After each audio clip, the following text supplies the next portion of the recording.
Tusitala, lovely ball out in front, and they're not going to get close to Joe Perez.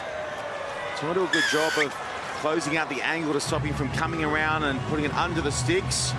So it is 5-0 through 2 minutes of play. It's hard enough playing sevens with 7 people on the field, let alone going down to 5. And Samoa just take it from one side of the field all the way to Joe Perez. He could have walked in.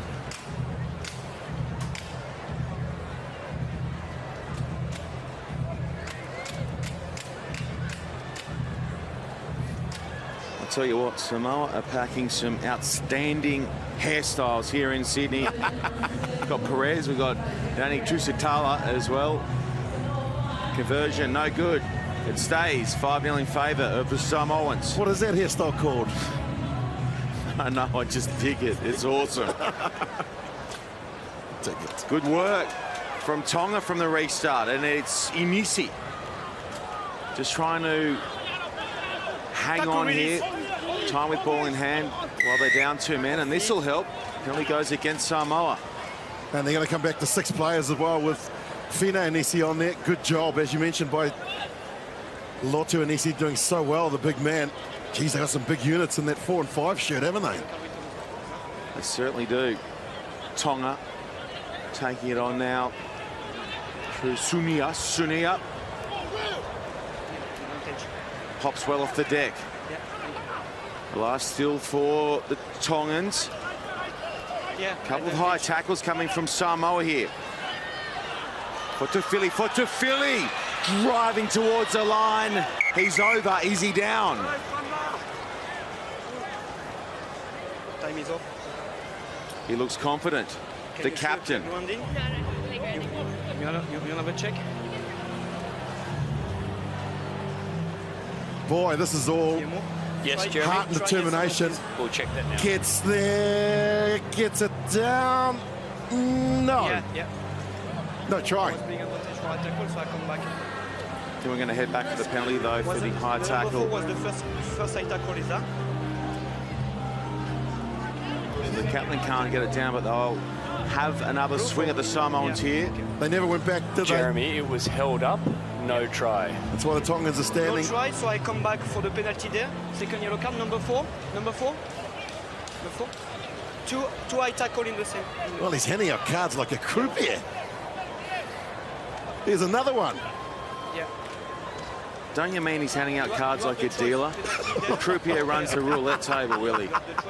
But I appreciate what you're taking that, chat. Oh, really? He's handing out cards like a dealer. Oh, dealer. Yeah. All right. So a yellow goes to Samoa. And now Tonga are up a man. And looking dangerous as well here, Tonga. They shape to the outside. They keep it alive. The pop ball back in field is good for Tapuelelu.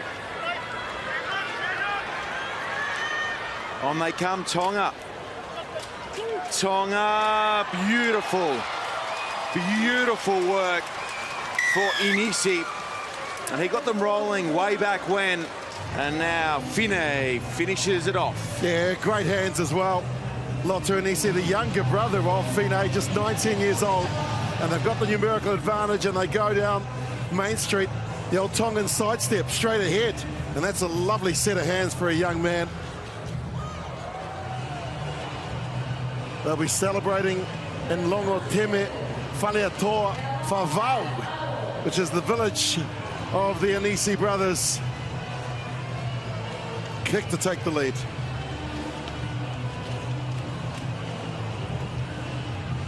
Conversion, no good. 5-5 it stays.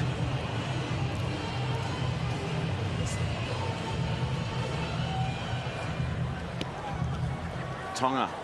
They go deep to Tusitala. The live wire Samoan floats it wide. Tupou.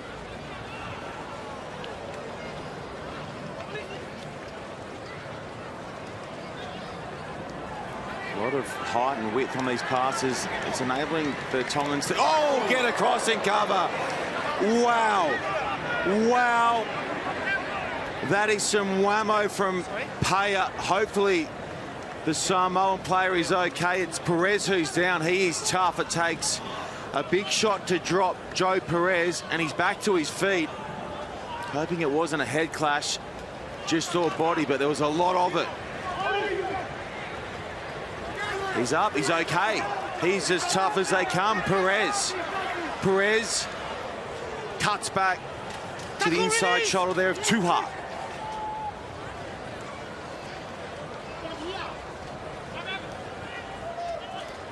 The effects, Mike, just echoing that shot. Oh, he was looming up there, Perez, as well. He was alive, still alive here, Perez. Another big tackle from Paya. This time round, Jeremy Rosier says, too high. Perez, there it is. The tough nut taps it down. He's got two. I don't even know how he's upright. Wow, how did he get back up? It was Paya that come in with a massive hit. This is enormous. You could hear the effects when he cut back in. Boom. Oh. Then he gets to his feet, runs 75 metres down the field, and this is the end of it. He is one tough Samoan. Wow. Yikes. It's half time. The score is 10 points to 5. Samoa are up. Strange old half of footy.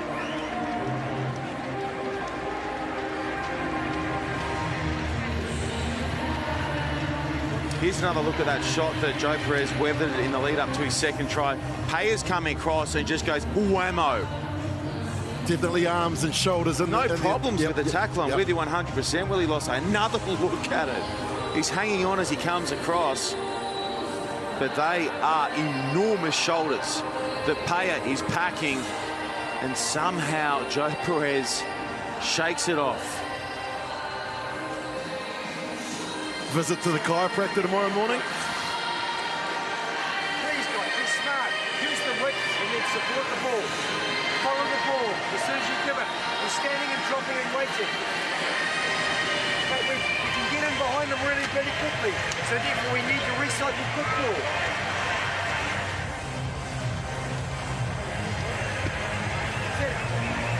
Just check.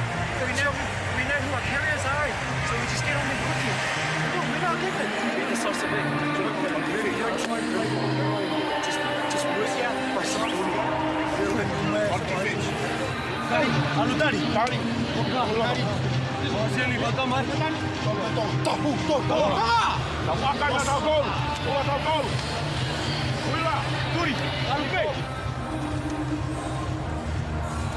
This has been our venue all weekend long. Spotless Stadium in Homebush, Sydney. And they have been big crowds that have flooded in across the weekend. They have loved what they've seen, particularly the Fijian fans. And unfortunately for the Fijians, their men will be contesting the bronze medal, not the gold, after New Zealand picked them apart in the Cup semi-final. Australian fans, well, I can let you know that your side is up next, taking on South Africa in the 5th place playoff. And then our Cup final tonight, New Zealand v the USA. The USA, if they can win that, they can put some distance between them and Fiji at the top of the overall series ladder. Right now, though, it is Tonga and Samoa in a bruising encounter. Seen some massive shots served up both ways. Paulo takes it to the turf. Here's Tusitala, Danny Tusitala with the hop step, and now the lovely flat ball across the park to Perez. Already 2 tries in this encounter for Perez. Perez cuts back in field. Perez trying to get there. Perez just enough in the tank. And Perez has 1, 2, 3 tries. Absolute class from Joe Perez. That's the best of his hat trick. He had a lot of work to do. You can see gets the ball inside his 22 as they move the ball along from Tusitala, the dummy cut, and then he takes on Paya. Paya put the big shot on him in the first half, but he couldn't stay with him. And the step on the inside, and he's gone.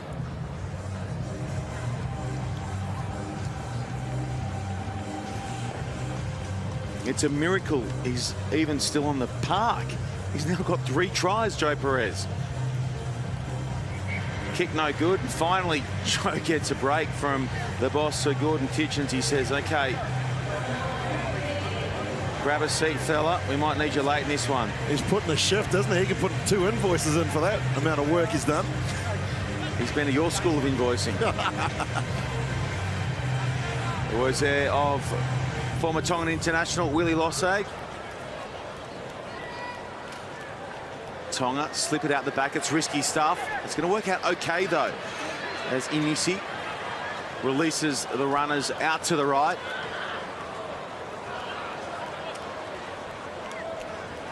Still going here. Tonga through Inisi.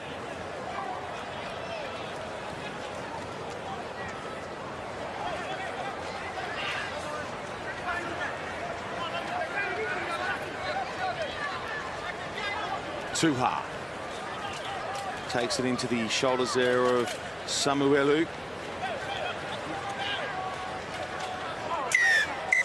Well, what have we got here? Neck roll. By the head. Yellow card. And another card. From the dealer. From the dealer. Move the player by the head. The Frenchman, Jeremy Rosier. Time on. He might get the 21. Do you know what? The way he's going, it'll be 21 yellows. That's not a bad shout.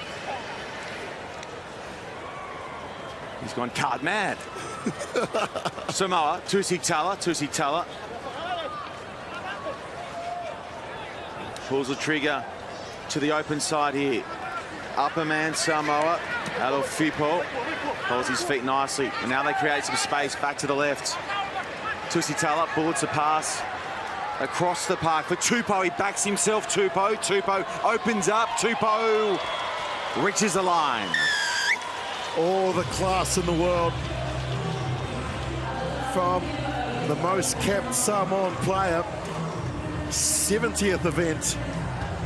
In fact, I think he's behind Uali. He might need to be corrected on that. So the second most capped Samoan Sevens player. And look at this. The 2 captains come together. Fotofeli gives him the outside and he takes it with glee. He's all class.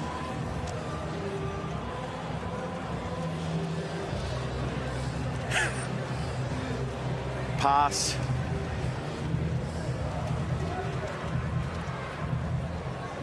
Samoa just ticking along nicely here. Up by 15. Tusitala sends a conversion on its way, and we haven't had a single conversion hit the target as yet.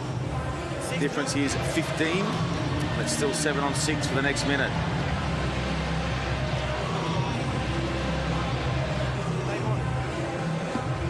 There you go, 6 yellow and 2 red cards in Sydney for 2019. That's not a record that you want to be proud of. And it's not a stat you want. Good work from Samoa initially, but Jeremy Rosier pulls them back.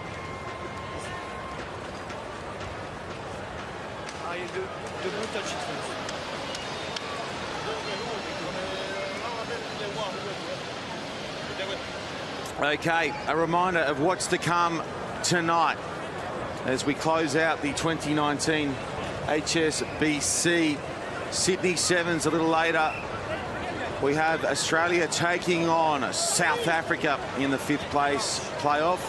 There it is, the Aussies clashing with the Blitz box. They went at each other last night. Australia narrowly got home. Then it's Fiji up against England. Fiji desperate to get a win there to keep the pressure on the USA, who will square off against New Zealand in their Cup semi-final last week. It was the USA too good for New Zealand, so the men from America will be backing themselves to get the chockies against NZ. Yeah, of course, that in the semi-finals last week in Hamilton, but New Zealand too good for the USA in Cape Town. This is the USA's 4th consecutive straight Cup final appearance. Yes, it is. They are just cruising at the moment, the USA. So Gordon Kitchens not too happy with proceedings there. Now his men restart. Here's Tupou, the most recent try scorer. Tupou dummies to the outside, takes it on himself. Missy looking for the turnover, grabbing at the scrum half, called out of it. Perez for Tusitala, goes a nice angle working here. Tusitala, now they delay the cut. They come back to the right. Perez gets another shot. He's got a target on his back this afternoon, Joe Perez. His teammates go close. They near the sticks. Now it shoots out the back, and Offside number 8. offside is a call. Offside. Poor Perez. Same guy. Hey! Paya. Oh, stop! Stop.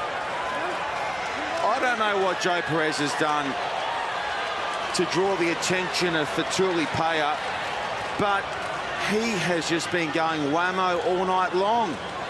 And Joe somehow keeps bouncing back to his feet. That was some hit. It's like having a Mack truck go over you, then reverse back, forward again. Here it is. Oh, no. And then backs it up again. That's his fourth whack. He's copped. Oh, Joe. This is where the occasion here, they were offside. They were never onside. And there, that was that shove there that they took exception to. But you've just got to walk away. There's the two brothers getting involved. To be fair, though, that ball should have been released for Tusitala to go in and go quick. He was sniffing a 5-pointer. Another one. They're up by 15.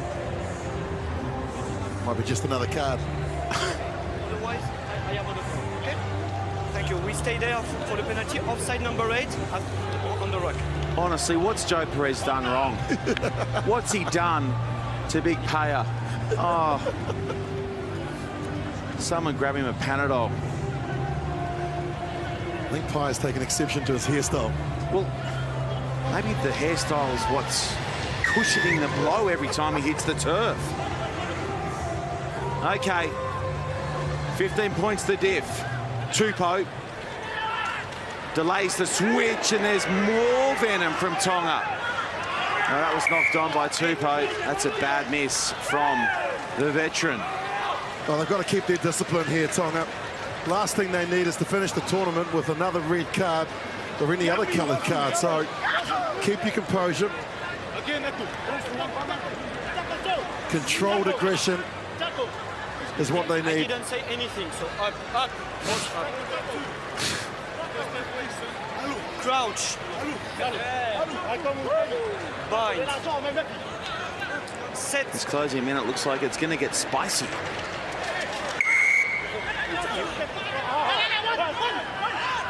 Samoa presented with a chance here. Tupou off the mark. Demi-feed. He's really running this game tightly. He's Jeremy Rozier. Tupou. Across the park they go, Samoa. Perez, good ball out in front, and here it is. The final try of the game goes to Samoa. It is Alofipo. Elisapeta, Alofipo, they had the numbers here, and that's how you respond to the big hits, is just use your skill set. Shift the ball to the edge. Maybe a late hit there from Anisi, but the damage has been done. Perez gets another. He has done something evidently quite wrong to the Tongan outfit at some stage across the last fortnight, because they've gone hunting Joe Perez and they haven't missed. He won't mind. It's full time. The difference is 20. Samoa finish in style in Sydney.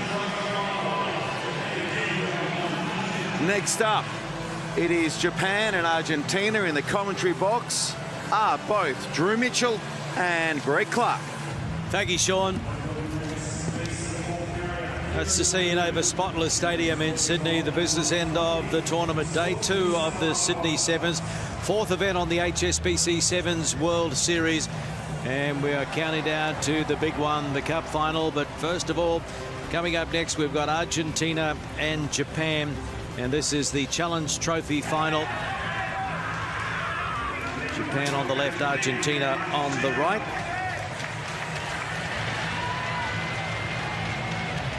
Argentina, 3rd in Sydney last year. They have the more experienced players, 5 Olympians from Rio, and Japan still have 2 Olympians from Rio. Soejima and Ozawa are the captains. Ozawa 3 tries. Sakai also 3 tries. The coach is Kenny Hirabuchi, and for Argentina, more experienced lineup, and the captain is number 8 Gaston Revol. Well, if it's experience you're looking for, Argentine experience should get the job done here, but Japan, they've been able to cause an upset or two. Drew? Yeah, they've been pretty handy this weekend, but the Argentinians going to be doing it tough late in the game. They've only got 2 fresh substitutes. Their team have got injured throughout the course of the weekend, so it's going to make their task a little bit tougher. So we are underway, the Challenge Trophy final, playing off for 9th spot, these 2 teams, and it is Japan with the first touch, but then a loose carry.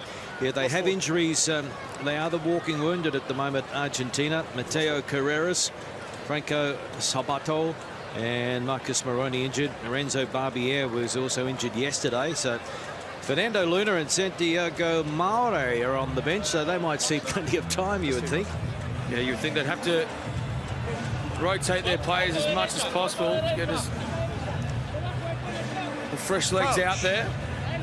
As you say, the experience of Argentina should shine through. But Japan now on the 10-metre mark across field, trying to link up. Eventually the pass goes to Katsuyuki Sakai. Now this is Motomura. Scored a double in their last match. Japan beat Wales 19-17 in the Challenge Trophy semi-final. They beat Tonga earlier on in the quarterfinals 31-19. Possession, but they're still parked inside their own territory. And Yashi offloading that to Fujii, and a little knock on after all that. Just lacking that penetration, someone to break the line or someone to take it into contact and offload. Yeah, that's right. The offload there came at the wrong time. Fuji getting tackled and going to ground, trying to pop it up, but the arriving player was just going to clean out, wasn't aware, wasn't ready for it. So it's now Argentina scrum fee. Argentina on the last 2 against Japan with a combined score of 70 points to 7. But that's all in the past. Now Revol giving it now to Gonzalez, who evades a couple of tacklers, and now he goes forward with Soejima around the bootlaces. Revol looking to set something here. No, throws the dummy. They don't fall for it. He's up to the 22. Good work at the breakdown by Japan, but Herman Schultz there in jersey 3 eventually secures it at the back. Bays and Deleuze with the offload. This is Alvarez, and it's building up nicely now for Argentina. You can see how close they are. Schultz just handballed on there to Luna, and over now to Gonzalez, and nobody in front of him. Luciano Gonzalez, the 21-year-old. So he's got 4 tries this weekend for Argentina, doing his bit for the Puma Sevens.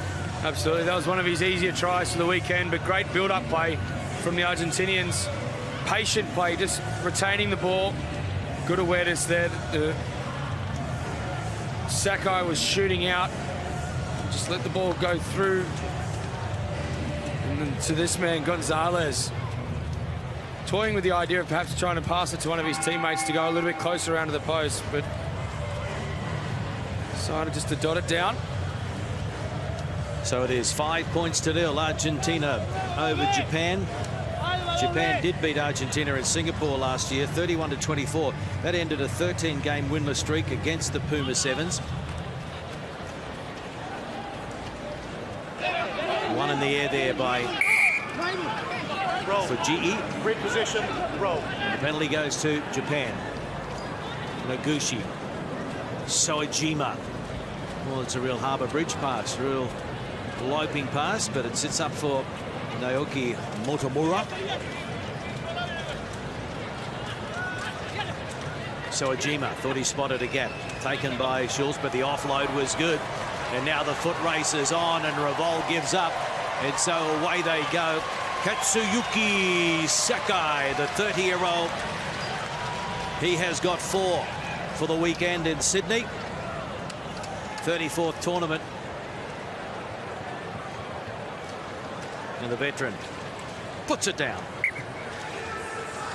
And taking his time to get it down, just allowing his team to get a bit of breath. But Sojima with the offload.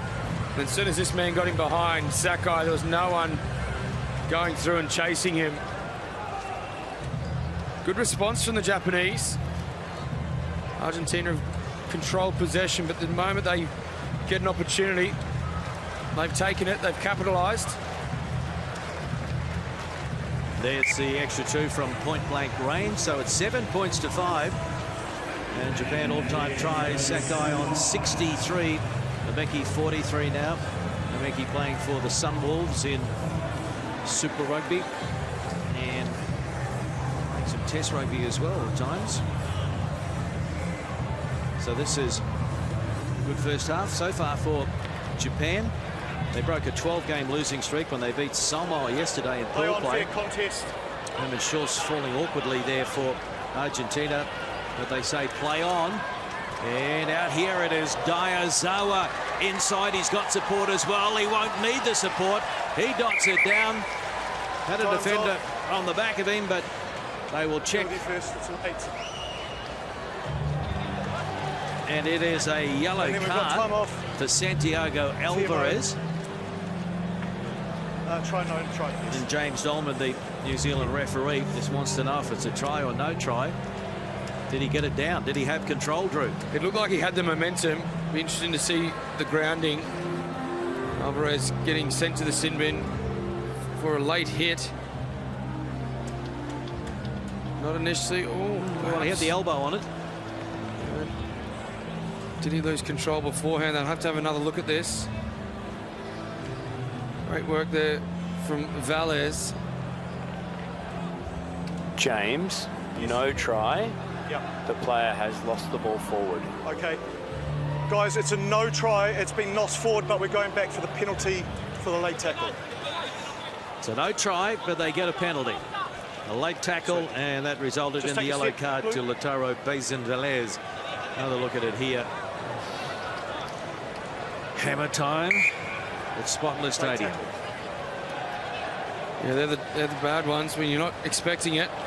So we move on from the penalty, and Japan trying to secure this at the breakdown, and they do.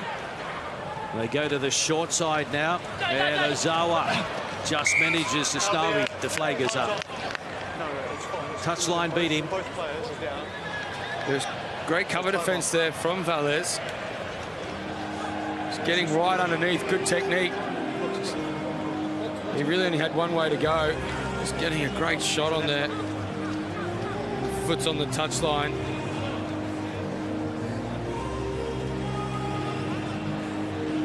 A few tired bodies and sore bodies out there after the weekend. Argentina have been regulars on the circuit, and Japan are the new core team taking over this year. Case of the splits there. Yeah, Hayashi just showing us his flexibility and his range there. For Japan, it's all about trying to improve each event, and they've scored more than 10 tries in a tournament for the first time this series. They've scored 13 tries so far, so they can tick that box. If they can go on and upset Argentina, wow, that will be some sort of finish in Sydney for them.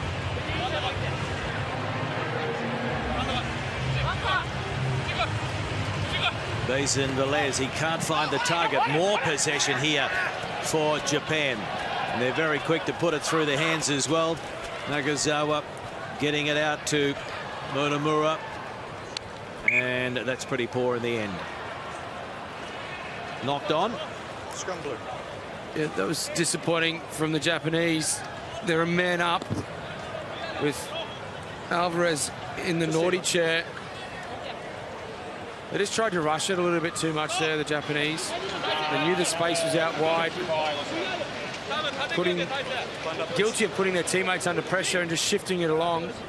Crouch. Bind. Sit. And that is half-time. Argentina say we're happy to go to the break.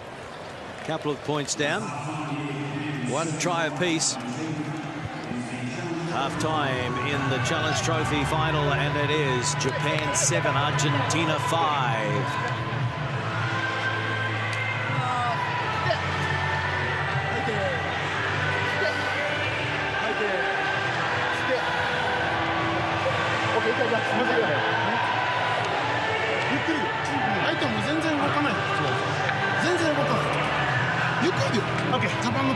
You know who?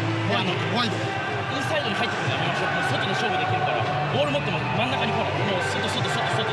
はい、相手の体力使い果たしましょう。Sí, entrando al cine, por más tengamos una buena chance que lleguemos, sin 30 segundos hasta que seamos 7 de vuelta. Matemos afuera, vamos a hacer el centro.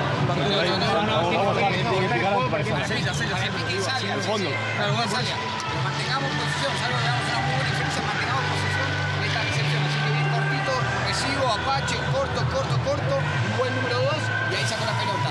Muchachos, en actitud tremendo 7 contra. Volvimos, no claudicamos, volvimos. Vamos a buscar esto. Cuando nos cobran, más me gusta. Vamos a buscar esto. Dale.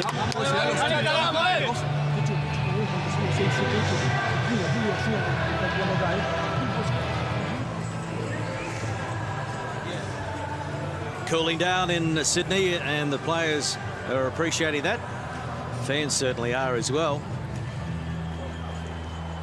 USA and New Zealand to play the final, the cup final, going for the gold medal. Australia will have one more appearance at their home tournament as well, taking on South Africa in the playoff for 5th.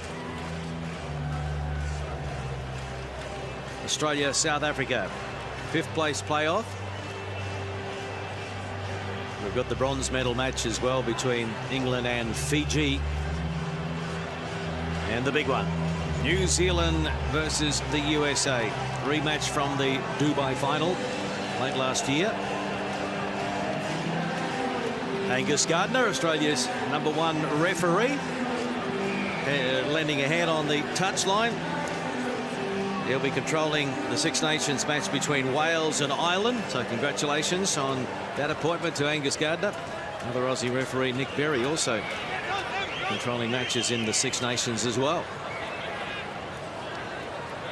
But back to sevens, and Lucio Constantinos Cinti Luna in jersey 9, the 18-year-old.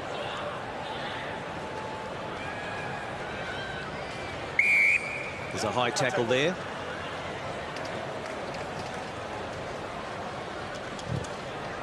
Argentina just Time's off. taking their time. Yeah, there it is now. Alvarez coming back on from his time in the sin bin. So Argentina back to their full complement. Now you'll see them look to really speed the game up, lift the tempo against this Japanese side.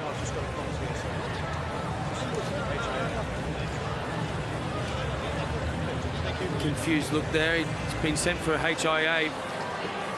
It's not the referee's decision. It's coming from the medical staff.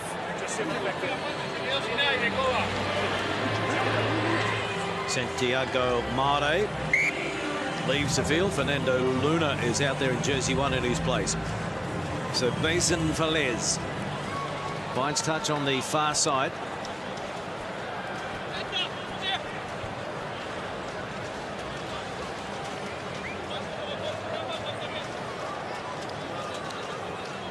No real hurry at the moment. Down by the 1 score. Argentina. And remember, they've only got 2 subs, 4 injured players in the squad. And that one goes against the throw. So Japan, they can control this. Might be able to mount something from inside their own territory. Nakazawa goes to ground.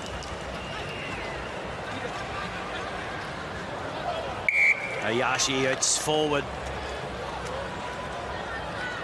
They identified where the space was, but it just came out the hands forward. It's those little errors there that can prove to be costly in a big game like this. Remembering all points are crucial this year with the Olympics later on. This is the Olympic qualifying year, so all points matter for qualification. The top 4 at the end of the 10 events will automatically qualify. Japan already there because they are the host nation. And here's a half a gap, and getting up and going again is Echardt. Back to Alvarez, and he offloads. Cinti Luna up to the 22.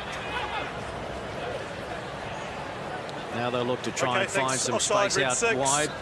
Advantage being played. No need to panic here. And Luna almost through, pops it up, came off one of the Japanese players, but he was playing a long advantage, so we'll come back. 6 red. Offside. Ozawa just getting caught offside, perhaps a little bit too anxious to get up there and close the attacking rate from the Argentinians. But as a result, he's put his team under some pressure.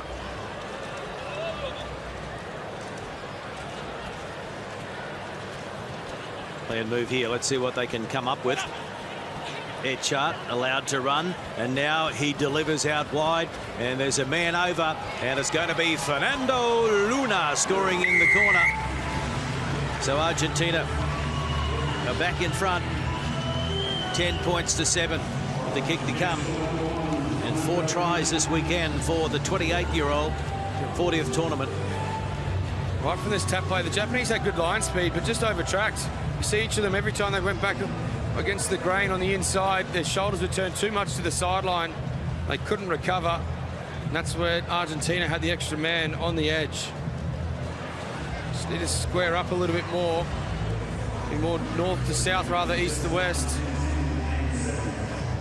And the conversion from out wide, it's a good strike, but the flag stays down. So 10 points to 7, 3 minutes remaining, still plenty of time for Japan. Despite the outcome of this one, it is a vast improvement for the Japanese. They finished 14th in Dubai, equal 15th in Cape Town, equal 15th in Hamilton, 15th on the table, the bottom place core team. So they're going to finish 9th or 10th here. So congratulations to them. Finally showing some improvement.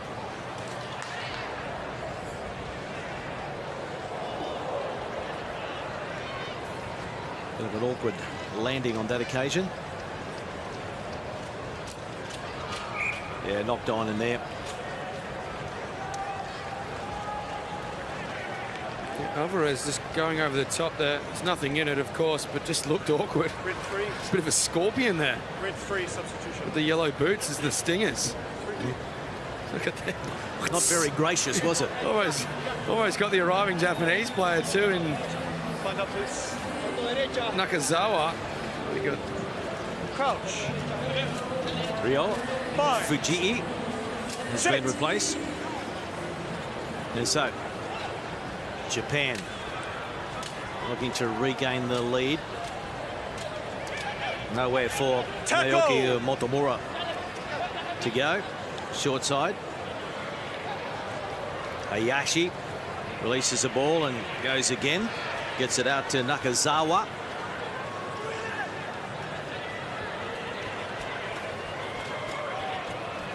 Tackle made.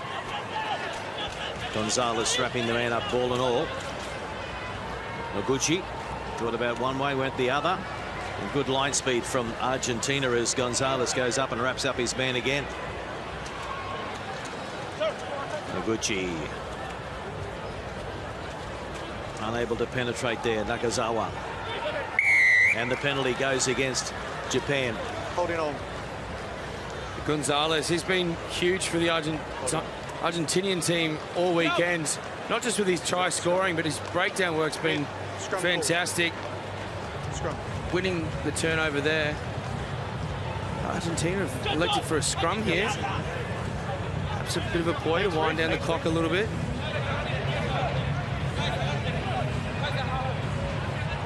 Okay, bind up.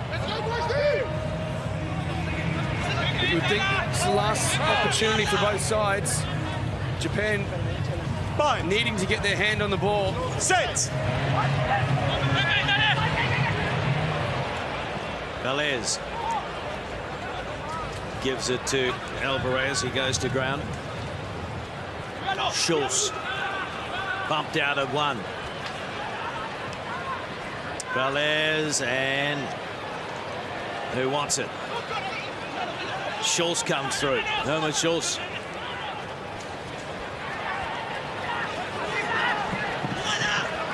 Good cover from the Japanese as the hooter sounds. So they'll just put it into touch, and it is game over. It is tournament over for Argentina and Japan. But Argentina will finish in 9th spot and Japan 10th. So the Challenge Trophy final won by the Puma Sevens. Argentina 10, Japan 7.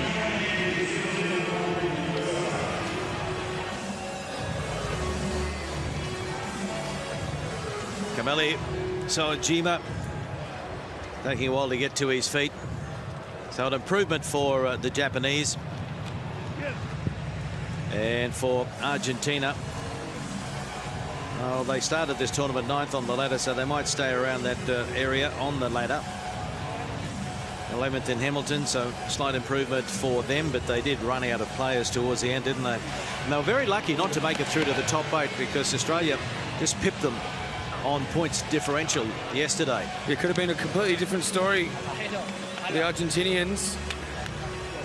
Just the fine margins in sevens, not just in the game, but also in terms of your positioning going through to the quarterfinals and what part of the draw you end up on. As the standings, as they stand at the moment, Fiji and the USA equal on top. Well, the USA are going to go past Fiji, but New Zealand on 54 are going to stay right in the hunt there. South Africa on 44.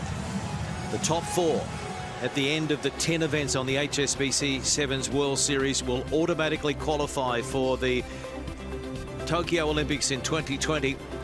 They will join the host nation, Japan, and then any team outside the top 4 will then have to go through their regional qualifiers, and there are 6 of them. And then right at the end, there's the repechage, which will fill the final spot. 12 teams will play at the Olympics, but that's still down the track. Gaston Revol, the captain of Argentina, the veteran, 71st tournament, the most by an Argentinian. There he is, closest to camera. And there's going to be a presentation here for the 9th placed team, the Men's Challenge Trophy presentation. Martin Tricot, the CEO of HSBC Australia.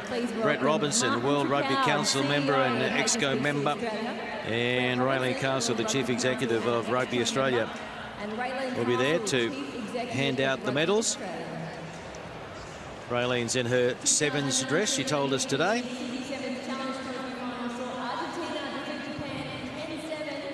I'd now like to invite Argentina forward to receive their trophy. Argentina led by their captain, well, he should be leading them, Gaston Revol. And look at that, the walking wounded. Mateo Carreras, Franco Sabato, who brought up 100 tries for his illustrious career here in Sydney. Marcos Moroni and Lorenzo Barbier, all injured. They still managed to take home something from Sydney. Some valuable points, and also the Challenge Trophy. Winners of the bottom 8 competition. Hopefully those injured players will be ready for the next event in Vegas in a few weeks. Argentina 2019 HSBC Sydney Sevens Challenge Trophy winners. Congratulations to Argentina. Well, we've got an opportunity to soak up the atmosphere and get a few thoughts on games to come and games that have already been. Let's go pitch side now to Carlton Arna and Sean Maloney. Yes, thank you very much, Sparky. Really starting to build up here around the middle at Spotless Stadium. First up, KT, we have got Australia taking on South Africa in our 5th place playoff. Points so important on the series. Which way is this one going? Well, the Aussies, you know, I think they were very unlucky against the Fijians. Played a good game against South Africa in their last pool play to get into the cup round, and I think they're starting to come good against the French team in that semi-final. Started coming back to the game that we know in this young kid How here. good is he? Jarrell Skill, 19 years of age. He has been enormous all weekend long for Australia. They take on South Africa. They clashed last night, and Australia got it done at the death against the Blitzboks. They'll take some confidence out of that. Oh, no doubt they will, but the South Africans, I have that in the back of the mind. They'll be using that as motivation coming into this game for sure. They haven't hit full noise in this tournament so far. In spots, they've been very, very good, and in other areas, they've been average, but when you give it Soy Swiping, there's always a threat. It's going to be a close one. So the Aussies and the South Africans will do their thing. Following that, it is Fiji up against England. This is going to be huge because Fiji need to win this to stay in touch with the USA at the top of the series ladder. Yeah, unfortunately for the Fijians in that Cup semi-final, just lost a bit of discipline, but I think against that quarter-final against Australia, they really took it out and they look very tired in this Cup semi-final, and in the end, you know, who would have thought they could get tipped up? These two sides clashed yesterday. England went down by just a converted try, so they took a lot of confidence themselves out of that clash, and they've got a knack to the English. They know how to try and catch Fiji hopping. What England do so well is use their big men like Burgess, like the Carpentier against the Fijians, draw them in, and then you've got Dan Norton who scored a couple of tries to finish it off. He goes all right. Now the big one, seas. The USA take on New Zealand. New Zealand, geez, they have been so impressive all weekend long. They shredded, they ripped apart Fiji earlier today. Well, they've been fuming about their performance last weekend at home, getting dusted up by the USA. That's what makes this matchup so intriguing. They knew they had to keep ball against the Fijians, didn't give them any opportunity. And in the end, the Fijians just got so frustrated with New Zealand because they had all the possession that game. Such a comprehensive performance that from New Zealand, and I can let you know that our very own Nat Unides caught up with the New Zealand skipper ahead of their cup final tonight. You've got the New Zealand captain, Sione Molia, down here with me. Sione, congratulations on the win. You missed out in Hamilton, missed out in Cape Town, but what does it mean to be back in a cup final? Oh, cheers, thank you. It means everything for us. I guess our main goal for this year was to win the World Series, and for us to do that, we've got to make consistent finals or make semi-finals, and I guess we just talked about going out and just playing our game, sticking to what we do really well, and yeah, came out with the result. To record such a comprehensive victory over Fiji, who have been playing such great rugby over the last couple of weeks, how much momentum does that give you heading into a final and confidence that you can really beat anybody on this circuit? Yeah, like I said before, I guess just sticking to what we do really well, what we know. Like you said, gets us wins against Fiji, against a really strong side, and yeah, get us really good wins against teams like that. Well, congratulations and good luck in the final. Cheers, thank you. Yep, New Zealand v the USA. Now, they clashed last week over in Hamilton, and it was USA getting it done against New Zealand. They were so well-rounded. They are on fire at the moment, the USA. Yeah, the USA look very comfortable in what they're trying to achieve in their game plan. I think they've got bringing guys off the bench also that are making an impact that doesn't dip. And the thing about the USA, I really like the big men as well. Pickerman's come good. Thomasine has been outstanding, and well, Danny Barrett, as always, so abrasive, and then I think Carlin Isles really found his spot too. Decent highlights from earlier today in the Cup semi-final win. Danny Barrett and Stephen Thomasin both pushing for Dream Team selection here in Sydney, and they've got some pace on the fringes on the other side now with Kayvon Williams as well. So the USA going to this game as outsiders, and it is time now to check in with their skipper and see how they're shaping up for the big one. I've got the captain of Team USA down here, Madison Hughes. Madison, congratulations on the win. That's 4 finals in 4 tournaments. That really says a lot about the consistency of this side. Definitely. I mean, I think consistency is what we've been chasing for the last couple of years now. And it's been great to start the season off this way. Obviously, we lost the last 3, so we're hoping to go one better. Good New Zealand team who knocked off what had looked like an unbeatable Fiji team. So we know we've got a really stern test ahead of us, but we'll give everything we got. Like you said, you will play New Zealand in the final. Where will you look to exploit them in that match? I mean, I think it's just about continuing to do the things we've done. I think if we look back on those last 3 tournaments, we've had 5 great games and then struggled in the 6th. And now we're just trying to kick on, take the next step, maintain that consistency of performance, and see what happens. Plenty's been made about Perry Baker not playing in this tournament, but you guys really have weapons all over the park, not just with speed, but also physicality as well.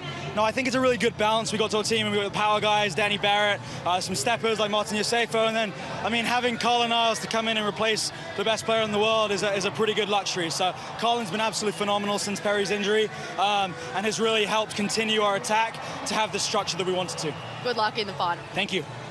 So no Fiji to cause them issues in the final this week. Fiji have had the better of them in their last couple of cup finals. But the Fijian fans, as they do all the way around the world, KT, in the house, making so much noise. Oh, man, they've really brought it this weekend, you know, and they love their Rugby Sevens regardless. I know they love their country as well, but they've stayed here and really supported these teams as well. But the eighth man, the Fijian fans. OK, KT, I have actually been to the beautiful island that is Fiji in recent weeks to check in with one of the best 15s players in the world as he enters the true world of sevens. Brian Habana's bio is something else. Get around this. He's a two-time Super Rugby champion. This is it! Habana scored! Played 124 tests with the Springboks. And what a try! Oh, he's also lifted the World Cup and he's a one-time World Rugby Player of the Year. Now the man they call Habs has been immortalised on the Walk of Fame in Rugby Town. Location, Singatoka, BG. And having your name etched in Fijian history was, first of all, very humbling, and secondly, an amazing honour and something I'm really privileged and proud to have been a part. So, grateful to have been here and might have to make another appearance at the 10-year anniversary next year. The unveiling ties into the Coral Coast Sevens, one of the premier events in the South Pacific.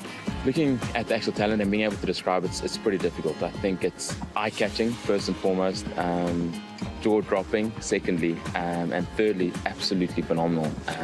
Whether they're under 19 and the youths, whether it's the women or whether it's the men, it's almost like everyone on this island is meant to play rugby. And it's like literally like you can give any one of them a rugby ball and they'll be able to do something insane. Describing the atmosphere at Luanga Park through the course of the week was pretty special. I think finals of the men's, we had another unbelievable wet season afternoon downpour. But the embankment didn't vacate. The crowd stayed put, and just the excitement, engagement from the crowd was pretty authentic. And these people are just really, there's something beautiful about their hearts. There's something beautiful about the way they approach life, and there's unbelievably something beautiful about the way they actually love their rugby. So I'm, pretty fortunate to have got to experience that firsthand. Thanks to the Coral Coast Sevens, Habana is now a Fiji fan for good. Banaka Vakalevu, thanks for everything.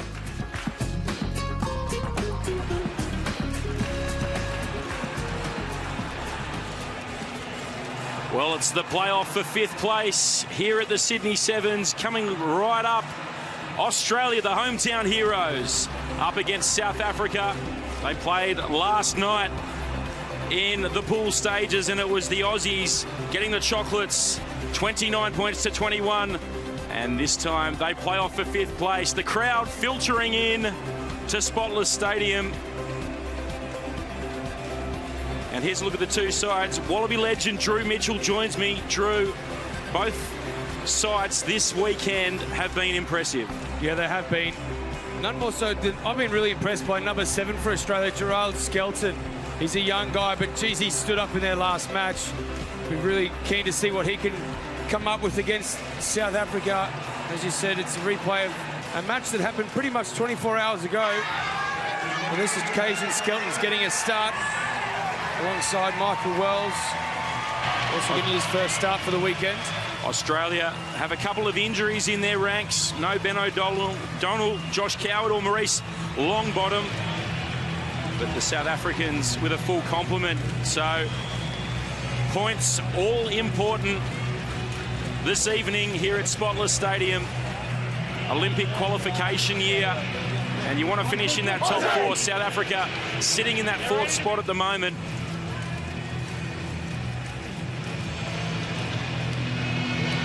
Australia chasing that 4th spot for Olympic qualification. Richard Horton, your referee this afternoon. Welcome to you wherever you're watching around the world as we hit the business end of the Sydney Sevens. These are the games that really show your character for mine. No silverware on offer. Back end of a long weekend. A few injuries for both sides. This is where you've really got to stand up for your country. Pride and points on offer as Porch gets us started. And Heddled gets up high. It was played in the air, so South Africa with an early penalty put the Aussies on the back foot. And Pretorius gets on the outside of the Aussie defensive line. Now he's brought down Hutchison over the top, and he wins the penalty. And Porch takes it quickly. There's numbers to the right if he can get it there. Quinn back on the angle. He's wrapped up by Pretorius. Into the South African half. Porch into playmaker. Wells straightening. Michael Wells splits his time between Super Rugby and Sevens. Hutchison taking it towards the touchline, and Quinn cuts back to centre field. Straight off his feet, John Porch, and it's been taken quickly, and there's no one in front right here. Selwyn Davids takes it the length, and South Africa score first points. No one was going to catch Davids in that position. Here's the penalty here. Straight off the feet there, not supporting your own weight, was Porch. And Davids just so quick, the awareness to look up. Saw no one was in front. Knew he had the gas to go 80. It's a cruel game, Sevens. That's how quickly it can turn. Australia in complete control. The moment you just have that lapse in concentration and execution. Davids with his 4th try for the weekend. Heddled adds the extras. So the score is 7 points to 0. South Africa. Neil Powell looking to consolidate 4th spot on the table. And Davids will get us restarted. It's a high and shallow kickoff. Hutchison gets up higher and picks it off. Quinn to Skelton. Had an enormous match in the last clash. And here's Wells. Leave it now, Green. Need to run it out of the half. Anderson throws a loopy ball, and it was plucked out of the air by Heddelt. But will come back for the penalty. There's a few Australian hands on heads there. That looked like the Sydney Harbour Bridge, that pass. Oh, it didn't. Oh, look at that. Absolutely scooped it out. Hutchison, Anderson, both hands on heads, but they were saved by the infringement called by the assistant referee. Been impressed by Brendan Quinn. Actually started the tournament as a 13th man. Tim Walsh and the Australians have got a lot of value out of him since he's got the call up. Here goes Quinn. Porch, flat ball. Maloof takes it into contact. Porch spots a little gap, and he's going to pin them, John Porch. He's quick. So Zwapi is back there as sweeper, and shirt-fronted was Henry Hutchison. They retain possession. Wells happy to take it into contact, needs some support. Now he gets it. Maloof back to Quinn. Just scrum advantage. Little 1-2 play from Quinn and Maloof. Advantage over. Maloof. The try from Maloof last night against South Africa put Australia into the cup contention today as it opens up a little bit for Skelton. Quinn goes same way and then decides, nah, let's take it right. Porch. Again, heavy contact by Heddelt. Good possession, retention here from the Aussies. Quinn, little stutter step, and Skelton once again runs it into the teeth of the defence. Now the pop off the ground. You can't do that, unfortunately. Yeah, he'd already played the ball, but he just felt a little bit exposed. So he just tried to pop it up as Tim Walsh, the head coach, and assistant coach Stephen Hoyles look on. Just got a little bit exposed there. You just can't do that. You can't play that, have that second play at the ball. But geez, he's just looking to get involved as Jarrell Skelton loves the contact. 7 goals. 4 tries this weekend. Looks like he's coming from the field though. Just moving with a bit of a limp. Yeah, slight limp, carrying one of his ankles there.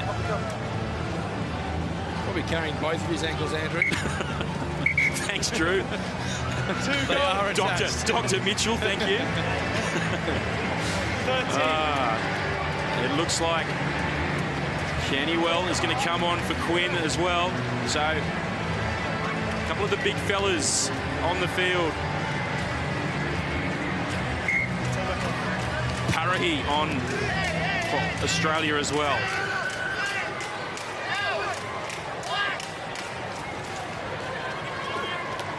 Blitzbocker goes short.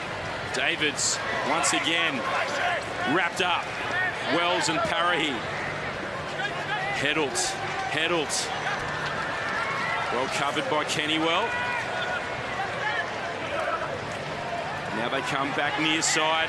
The Blitzbocker. Oh! That is enormous from Nick Malouf.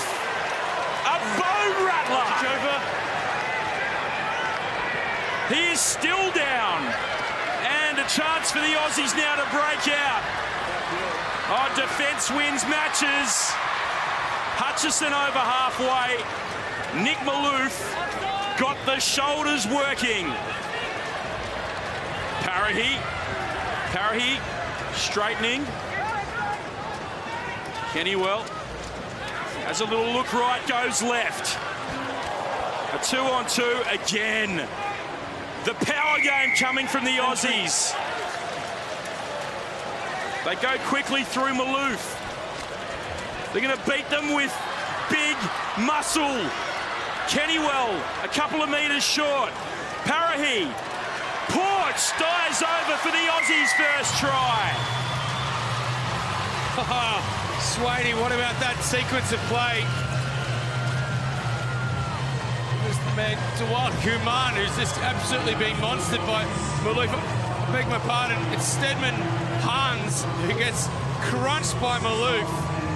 He will have a couple of spare ribs rattling around somewhere inside his chest. Malouf was actually just looking a little ginger in the lead up to that, copped a bit of a bump, but recovered quickly. And at the other end of the sequence, Porch finishes it for Australia. It was pure power game from the Aussies to score that try. Porch looking to convert his own try out to the right, so they'll be down by 2 at half-time. You said it was pure power game to get that try. Just before that sequence, Walsh made some substitutions. The big men came on. South Africa lead at half-time, 7 points to 5.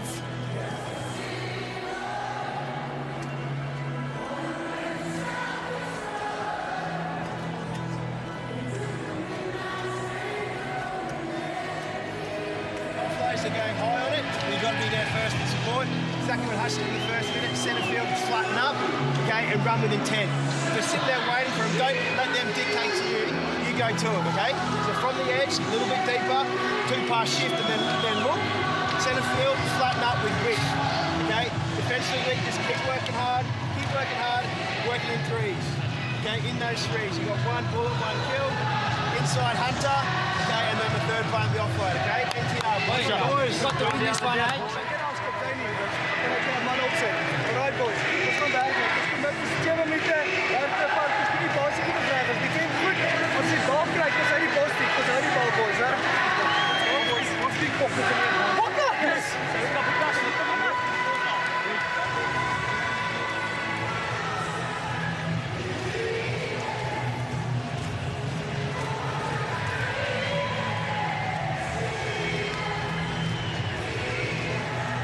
The Aussies will try to make it a happy ending for them this weekend, but coming up, the men's bronze final, Fiji v England. That'll be a cracker. And then the final of the Cup, New Zealand v the USA. Drew, a couple of heavyweight clashes coming up. 2 huge battles coming up, so stay tuned. There's also a pretty significant second half of football between these two, South Africa versus Australia. Davids goes high, and so does Hutchison. For a little man, he gets a long way into the air. Missed the clean out, the Aussies, but the tackler needed to roll, so just not supporting his own weight there. Aussies just looking to settle things down here, slow it down, play to their own tempo. Yeah, that's right. They just need to control things. not allow South Africa to dictate terms and the tempo of the match. Porch has had his best match of the tournament thus far. Flings it out the back. Here goes Anderson, caught high. Werner Koch got underneath it. It's a maul. The Aussies need to get it back. It'll be a turnover. Good work from Visser and Koch. Koch just doing really well to get underneath Anderson. In fact, he was over the top, but then they just wouldn't allow him to go to ground. A little bit of contact above the shoulder, but it was missed. That's all right. Interestingly, Lewis Holland is still on the bench, hasn't seen any action so far, effectively playing with just 2 substitutes. Perhaps they'll only use Lewis if they need to.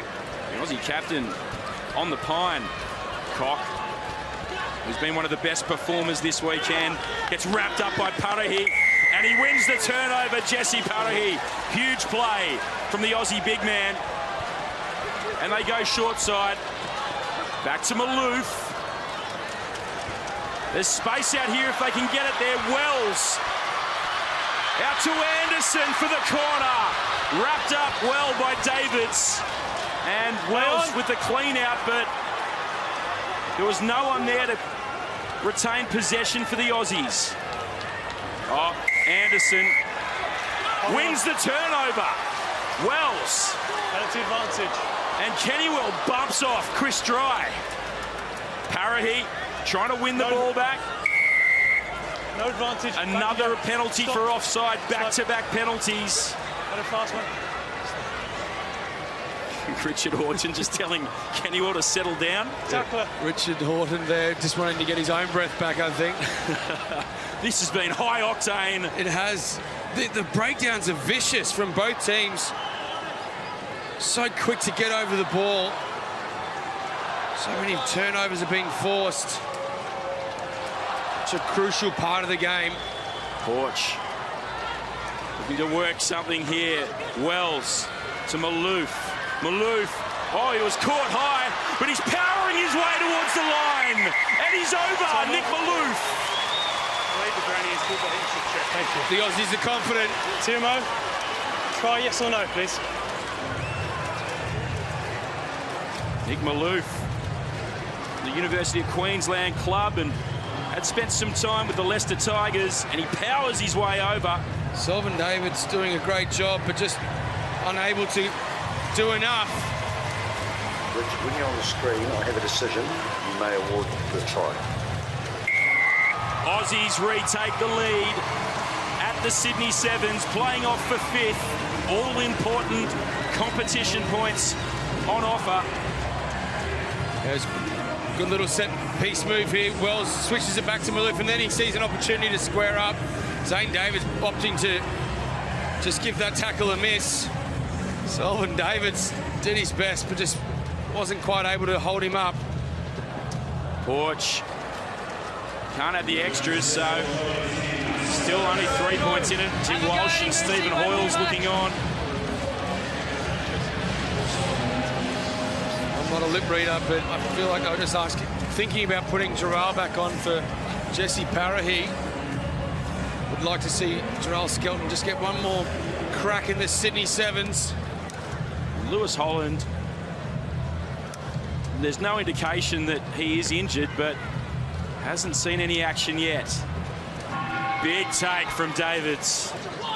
Tackle release, yellow. Aussies looking to hold him up. South Africa trying to work their way back into this one. They've got to get out of their own half. Heddles. So as Wapi goes in, little stutter step. Visser wrestled to the ground. It's brutal stuff out on Spotless Stadium. The kick ahead from the Blitzbocker gives away possession. Lockie Anderson is back there to clean it up. Quinn fighting his way out of that ruck. Porch needs some support. Pretorius is there. It dribbles out the side. Anderson dives in, and I'll tell you what, it's brutal at the breakdown. Both teams are going at each other here in the 5th spot playoff. I'll tell you, it's like watching two rams just butt horns with a lot of these contests at the breakdown. A little knock on, a little error. Terrell Skelton has rejoined the action. It wasn't for Parry, it's for Kennyuel. Coach! Fine! So, just been told that Louis Holland had been carrying a bit of a bicep injury coming into the tournament, so they've just been managing that. So with a minute left to play, the Aussies hold on to a slender lead, looking to finish their home tournament on a high. Cock trying to get on the outside. John Porch.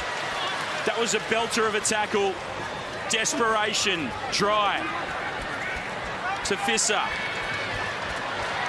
Dupria out to Pretorius, who gets brought down by Skelton. Aussie defence holding up thus far. Hans out to Soyaswapi. This guy is dangerous. Soyaswapi gets away. And another try-saving tackle, this time from Quinn. Last-ditch desperation. Dupria. No hands, yellow! No hands! Human, long ball out to Pretorius. Kyle Brown, in fact, puts it down. Kyle Brown hits the lead for South Africa. That'll do it. 3 seconds on the clock. It's heartbreaking for Australia. South Africa shifting the ball wide. Soyaswapi getting in behind initially. But great tackle here from Brendan Quinn, grassing him. But then South Africa bring it back the other way, find Kyle Brown out wide, and that's enough to sink the Aussies. So time is up in this one. The conversion is no good. Kyle Brown, the match winner for the Blitzbokker. He broke the record this weekend for most appearances, and he wins the match at the death. South Africa 12, Australia 10.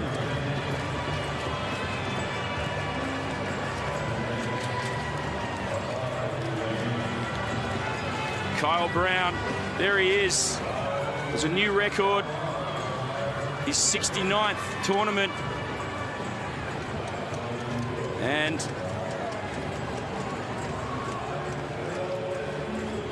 a very good victory from the Blitzbokker to finish 5th here. The Aussies will be disappointed with that one.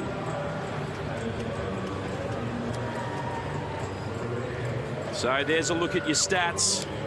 A lot of penalties from the Blitzbokker.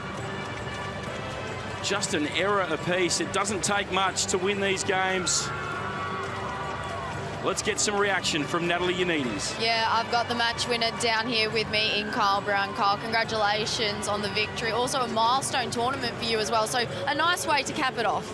Yeah, listen, it's not perfect. I had a chat earlier in an interview saying that I've watched so many internationals play 50 and 100 caps before, and they're going to lose the game. I think what an awful way to spend their 50th cap, but you know, I have to remember that there's so many steps leading up to this and so many great memories with the team that make up the whole 69 tournaments, and it's you know, it's a pleasure to be part of a great setup like this, and I'm glad that we could have ended off on a win. I love a spirited Aussie side, and it's always a pleasure to play against them. Well, congratulations on the win. Enjoy the milestone. Cheers, thanks very much. We're at the business end of the Sydney Sevens. We're firing up. And we're all set for the bronze final. Your commentators are Willie Lose and Sean Maloney. Thank you very much, Andrew Swain. Yeah, bronze medal time. Fiji v England. This is a repeat of the encounter that we had yesterday, where it was Fiji winners by just 7 points against England. Fiji find themselves in this clash after being put away by New Zealand earlier this afternoon. England on the wrong side of the result against the USA. Nasoko has been massive all weekend long for Fiji, so too Tuai for England. Well, Bowen, Burgess and Mitchell have been in everything. Willie Losse, which way is this one going? Yeah, it's a good question, Sean, and I hope that the Fijians can find some of that magic that they produced in 2018-19. They'll need the fire, as you mentioned, and they'll also need to put the disappointment behind them of being beaten by New Zealand. And it is Bulvanaka to those of you watching on over in Fiji. And a good afternoon to those of you dialed in up in England as well.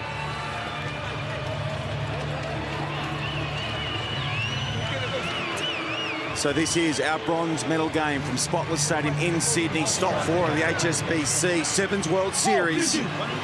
And Fiji looking for a win here to keep the gap tight between them and the USA. They're currently co-series leaders.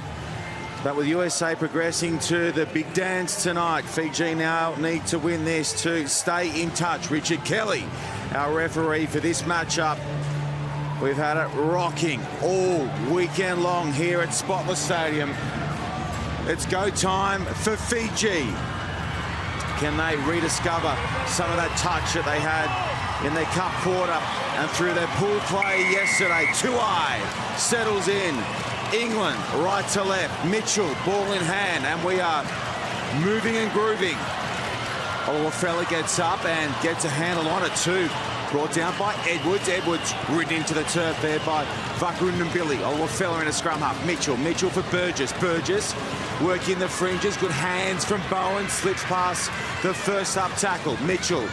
Good quick recycle here from England. Edwards, Olafella who won the kick-off to the game, and now Glover goes in. We're going back. Penalty, offside Fiji. Great start for England. As you mentioned, possession is everything, and that's how you beat Fiji, is that you starve them of possession, and when you get the opportunities, you've got to strike.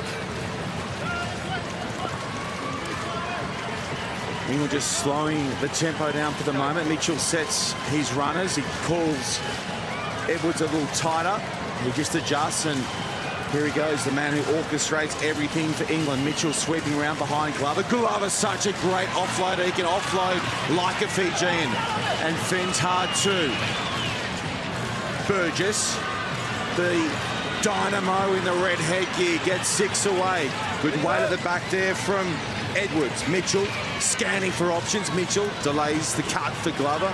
He dummies, kicks out of one tackle. Glover straightening up now. Glover dumming to the outside. Now it goes over the top from Glover to Bowen. Bowen for the line, gets there. England are first on the board. 90 seconds and total control, 9 passes as well. And he's terrific as Mitchell really just rallies them. Glover was involved on a number of occasions. The strength and the ability to get over the advantage line, drawing a few defenders, and then that pass out to Tommy Bowen. And he certainly knows his way to the try line. Well, it's been an inspired coaching move from Simon Amor to shift Tommy Bowen into the forwards. He has the height of a hooker. He has the pace of an outside back, and that combination is working nicely for the moment for Tom Bowen and Simon Amor. Scored 5 tries last week in Hamilton, 4 in Sydney. And he loves being on that edge, on that side of the field. Do they go to Oluwafellow again? He was the money ball. Mitchell waits his restarts so well, and it gives Oluwafellow a chance to get his hands on that one, but it's Nasoko who comes down with it. The Fijian captain, loose carry. No, they're going to be penalised here, England. I think Waddleton had a hand in there. Okay, Fiji's turn now. What can they create? Here they go through Johnny Simikula. No Sebu Mofanathangi after he was red-carded in that game against New Zealand. Nafungu shaping for the cup ball inside now. He takes it to the edges, and it is Nanduva coming in for his first touch. Nafungu lining up his runners out to the right. Johnny Simikula over the top for Tuai. Jerry Tuai with 5 metres to work with now. Just loops it back in field. Nasoko tidies up. That combination of Nasoko and Tuai is just so dangerous, but they can't hang on this time around, and Burgess clears it away. Edwards deep in the pocket, sits Glover, another dummy, carrying it one-handed and steaming through. The first up tackle from the Thungu. Now the quick pick and go from Oluwafela. Swings it back for Mitchell. Mitchell over the top to Bowen. Sets up a match-up one-on-one. Bowen v Nanduva. Oh, no way. Bowen, try number 2. He has skinned one of the quickest blokes on the circuit. Bowen says, hey, I can move too. Well, that's the reaction from the Fijian coach. And you can understand, because this is vintage England Sevens play. The wide pass from the captain out to Bowen, one-on-one, and the beard gets around the outside of Nanduva, untouched. Unbelievable. As we mentioned at the top of the broadcast of this bronze medal matchup, yesterday, England were in it up to their eyeballs against Fiji. They went down by 7, but it could quite easily have been a drawn game. A late knock-on cost them the potential draw there, rather. You mentioned the coaching of Coach Amor, Simon Amor. Master stroke to have Glover in this team. He has been just so good for them, not starting Dan Norton. Oluwafela goes up. This time round, Fiji make it a clean grab, but it's ripped away by Waddleton. All England for the moment. Oh, Nasoko goes in, trying to lift his side and bring it back into the contest. He gets it wrong, though.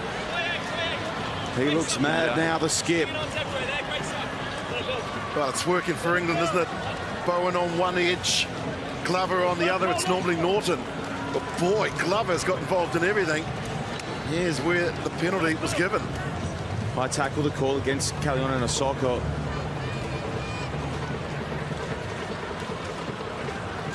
Here they come again, Glover. Glover slides it out the back. That was a dangerous pass, and we're going to go back for the scrum feed.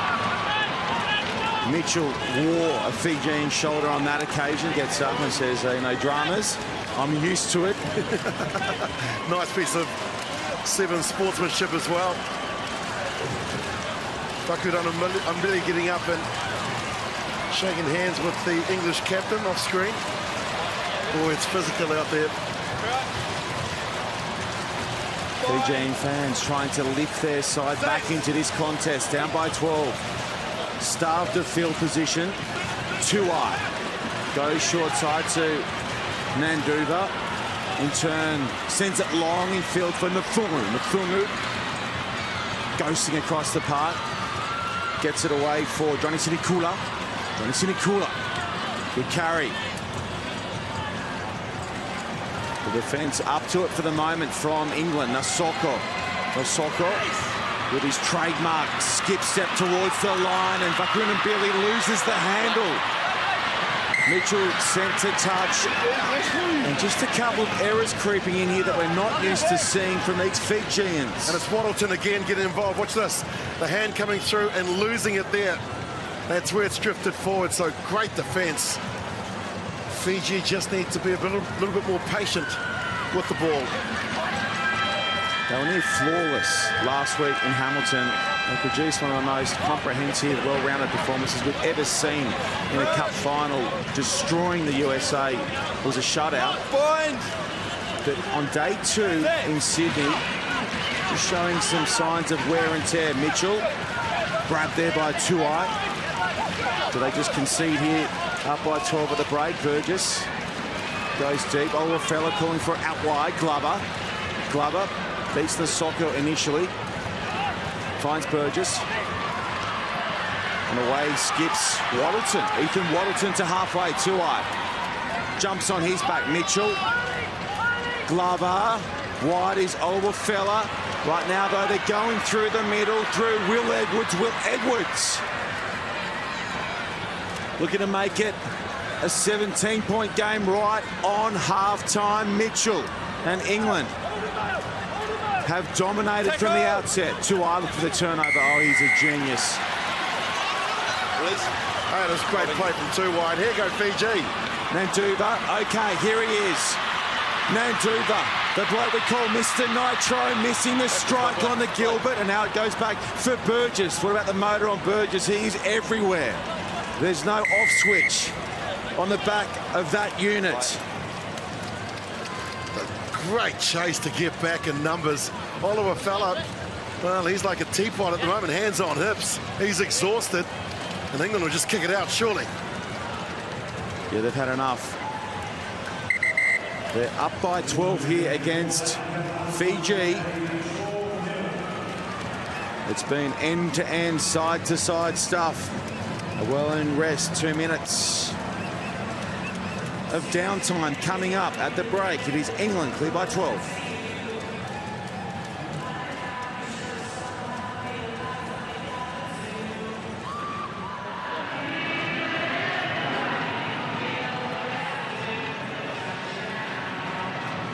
Next up, it is New Zealand taking on Folau, Newer and the USA. 4 straight cup final appearances for the USA.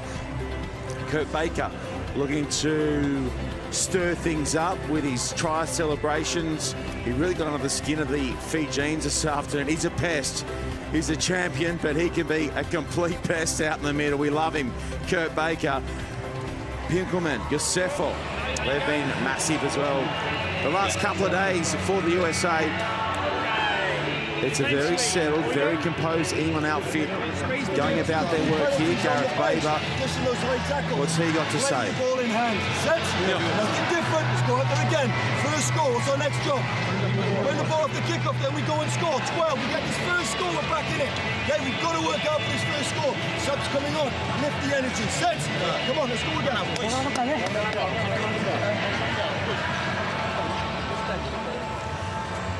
Welcome back to our coverage of the bronze medal game from the HSBC Sydney Sevens.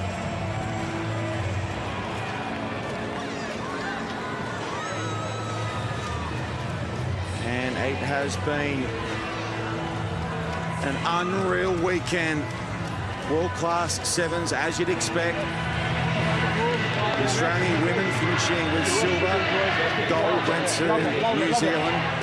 New Zealand with the opportunity to potentially jag the double with their men about to go around in the cup final. Right now, though, Fiji with work to do against England. I'm Sean Maloney alongside me for the remaining 7 minutes of play in this bronze matchup. Willie Losse, and England from the outset were just so well put together. Well, there's a formula to beating Fiji, and that's taking your opportunities. You'll only get a couple in a match, and denying them possession, putting pressure on them every single time. I like what Gareth Baber said. They need to score first. They're rolling again. Fiji go deep with a restart. Olafela's back. Looking for the return pass here. Olafela receives it. Had Will Muir to his right, but opted to angling field. Now Fiji flood the breakdown, looking for the turnover, and not getting it. Now they fan indeed.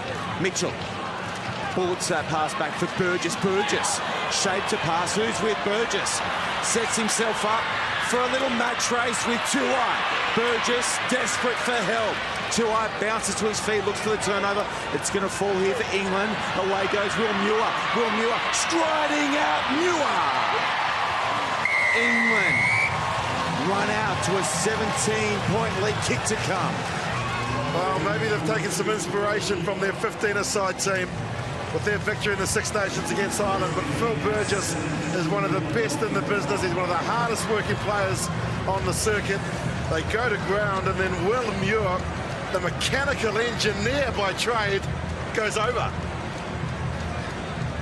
Gee, it was a good finish. He carried some supersized cattle across the line with him as well. 19 mil, the equation just got that little bit more tricky for the Fijians. They just haven't clicked Fiji in this matchup. There's a look at the all-time point scorers on the HSBC Sevens World Series. Tommy Mitchell just goes past 1,500, chasing Nate Hirayama and his very good mate Dan Norton.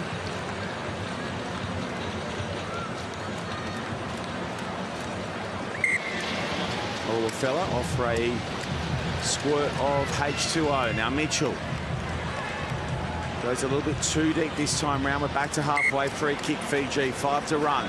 What a great luxury. You take Aluafella off and you bring on the top try scorer in the history of the Sevens game, and Dan Norton.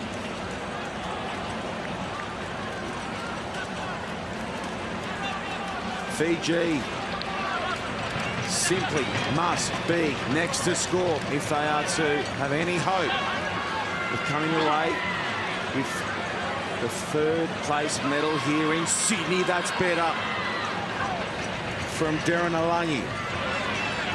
Tuai gets some runners in and around him. Now they set them in motion out to the left. On goes Fakambiavu. It's taken a while, but Fiji are in. Fakambiavu staying out on the left edge, and he still had a lot of work to do, but that's the spark and that's the fire that they've been missing here on day 2. Jerry Tuai, the architect, they get it wide, and look at the pace. Stepping off the left, breaking out of the tackle, and finally Fiji score. It was well worked, wasn't it? Willie Lossay from Jerry Tuai, got the runners around him, asked some questions, and then they release Fakambiavu. Version attempt from Veilawa, hangs out to the right. 2 converted tries, separates these two sides. Oh, I've seen Fiji come back so many times, you just can never write them off. Hope England haven't put the cue back in the rack.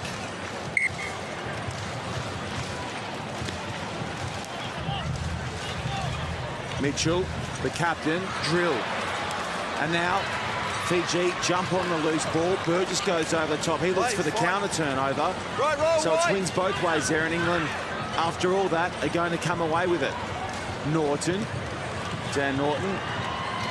That is loose from Norton. He's dropped that cold, and another chance here for Fiji from a set piece. Your man, Alessio Nanduva, has been very quiet in this game. Sean, I kind of wonder when that magical moment is going to happen. Gareth Weber might just pull the trigger on Mr. Nitro right now, the number 10 for Fiji, who scored the try of the tournament yesterday. If you haven't yet seen it, get your eyes around Alessio Nanduva's try via the World Rugby Sevens Facebook page, Instagram, World Rugby, and at World Rugby Sevens on Twitter. You'll see some Nanduva action. You might even see a little bit more sparkle from the Fijians right now. Nanduva's out wide. They don't use him. Double tap on the whistle. It's going to be 7 on 6 here. It's going to be 7 on 6. Intentional slap down the call against England.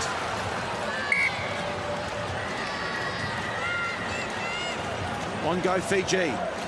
He goes Tuai off the hip. Veilawa out now to Kunavula. Look who it is. Fakambiavu has his second, and he breathes life back into the contest. Here they come. The Fijians just needed to get on the board, and now momentum is certainly with them. It's all about momentum in sevens and keeping the ball, and this is what they do better than most sides in the series, is just find space. They still need to score 2 tries to get the result here, Fiji.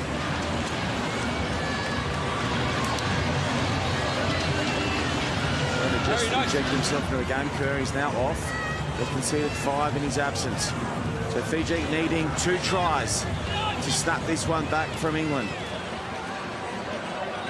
Now the counter from Fiji. Mitchell secures for England. Just got to try and run down the clock here. Fakambiavu trying to jar that out of the hands of De Carpentier. Burgess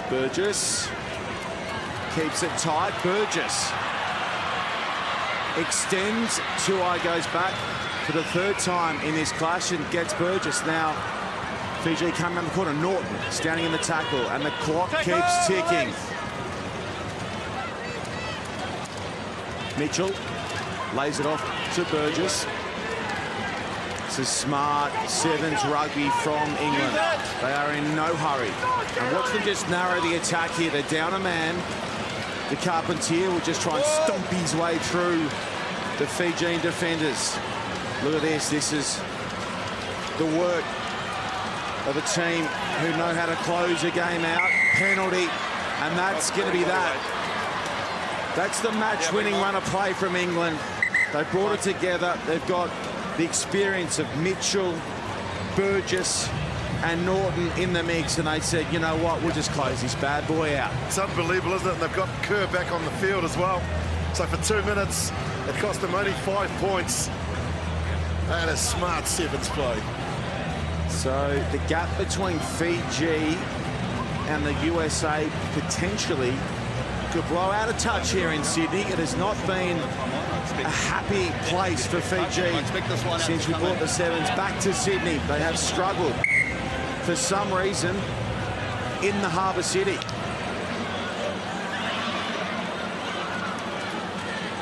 And England now, they can enjoy themselves across the last 20 seconds of this one, have some fun. The match is theirs. To Carpentier, looking for the line-out throw, and they actually run another 15 seconds off the clock and give Fiji a chance to take it around about 90 metres through Tuai. This is just going to be for the fans, this one. The last play here in Sydney. Fiji, here he goes. Alasio Nanduga v Norton. Nice work in cover from Dan Norton. Not outdone on that occasion. Number 2-2.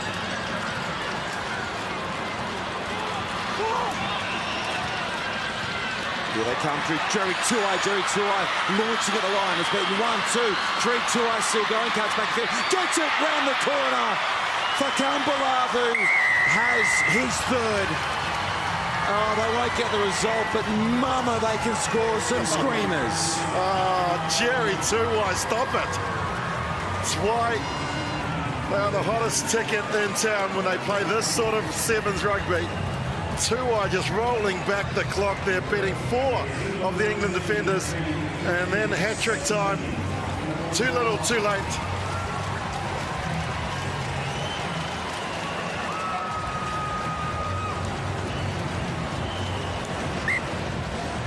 They lower, bounces through. The final conversion for Fiji. Tuai gets up a little sorely. Fingers crossed he'll be okay. Next stop for both these sides. The USA Sevens in Las Vegas at the end of the month. Full time, England win bronze. The score 19 points to 17.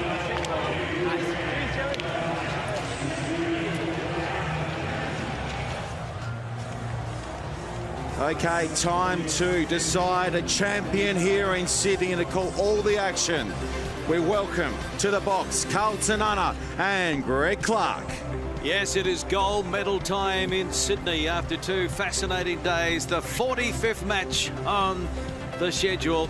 New Zealand versus the USA. It's a rematch of their final from Dubai in round 1 in the HSBC Sevens World Series. Gregory and Chu, Dixon, Karoy, Ware, Baker, Moliere, the captain. The other co-captain for New Zealand, Tim Mickelson, is on the injured list. And for the USA, well, the big men have been doing the job for them up front. Pinkelman, Barrett, and the speedsters out wide, Isles, and the likes of Thomasine, Madison, Hughes, Yosefo. They have been finishing. That's what's at stake right now. First Sydney Sevens at Spotless Stadium in the Sydney Olympic Park. And just the second time that New Zealand and the USA have met in a final. The first was Dubai late last year. New Zealand winning that one 21-5. Well, Carl Tanana, as a former captain of New Zealand, you've been in many deciders. And you don't get sick of them, do you? Oh, not at all. This New Zealand team, well, they weren't happy with their effort last week against the USA in Hamilton. New Zealand have wanted this matchup to have an opportunity to rectify that result, but the USA, the last 2 meetings, they've actually beaten New Zealand. The kickoffs have been a real staple in their diet this weekend, and that allows them for domination of possession. This USA team, I think, 4 finals, cup finals in a row, are the real deal. Well, they lost to New Zealand in Dubai, lost to Fiji in Cape Town, lost to Fiji in Hamilton. Will it be fourth time lucky in Sydney for the US of A? Fiji is the only country to ever lose 4 straight, and that was way back in 2000, 2001. And only 5 teams have played in 4 consecutive finals in the same series. Now the USA, and they join New Zealand, Fiji, Samoa and South Africa on that list. Kurt Baker's been in good form. The 30-year-old, 4 tries. He has scored over 100. So it's time for the anthems.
New Zealand's 93rd final since 1999, 57 wins along the way.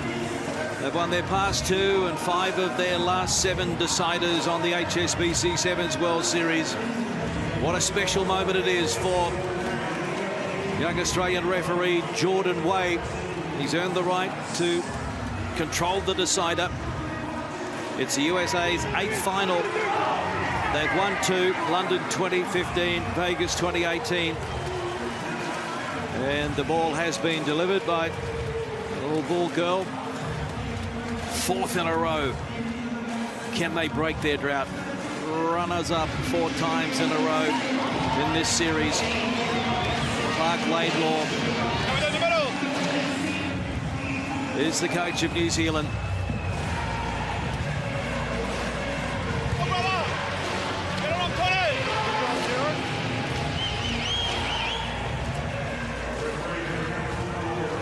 New Zealand have lost the last 2 semi-finals against the USA at Cape Town and Hamilton. They know that the Americans are on a roll. And we are underway, the decider, Sydney 2019, USA kicking off and taking the ball in the air was Martin Iosefo. Goes back to Hughes, Pinkelman, Madison, Hughes, Niua. Denny Barrett, he needs to be charging onto it. He was an easy target on that occasion. Isles. Back to Niua. Thomasine has been in good form. They've all been in good form, the Americans. Now it's Hughes, can't get away from Gregory. He throws him into the Sydney turf.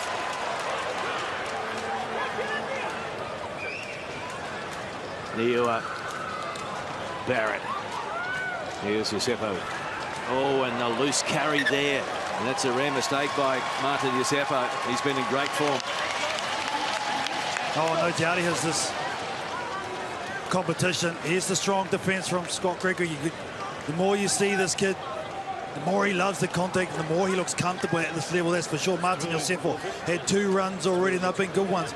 On this occasion, though, New Zealand being physical on the big man, has to have more respect to the ball and keep that closer to the chest. Bind. So an early opportunity here for New Zealand inside USA territory. So Baker happy to get it out to Morlia. Doubling around there was Karoy, and he flips it over on the far side to Regan Ware. Cutting back on the inside. They make it look easy. New Zealand strike first. That's when you know you've got a class player, because they do make it look so simple. The wraparound. Vitamoni Karoy is going to do the hard work from halfback, using the speed to get around on the outside. Delivers a nice pass. Isles can't do anything, but they overchase there, Greg, the USA, realising that Regan Ware is such a threat, and when you do that, he pulls out that golden left foot.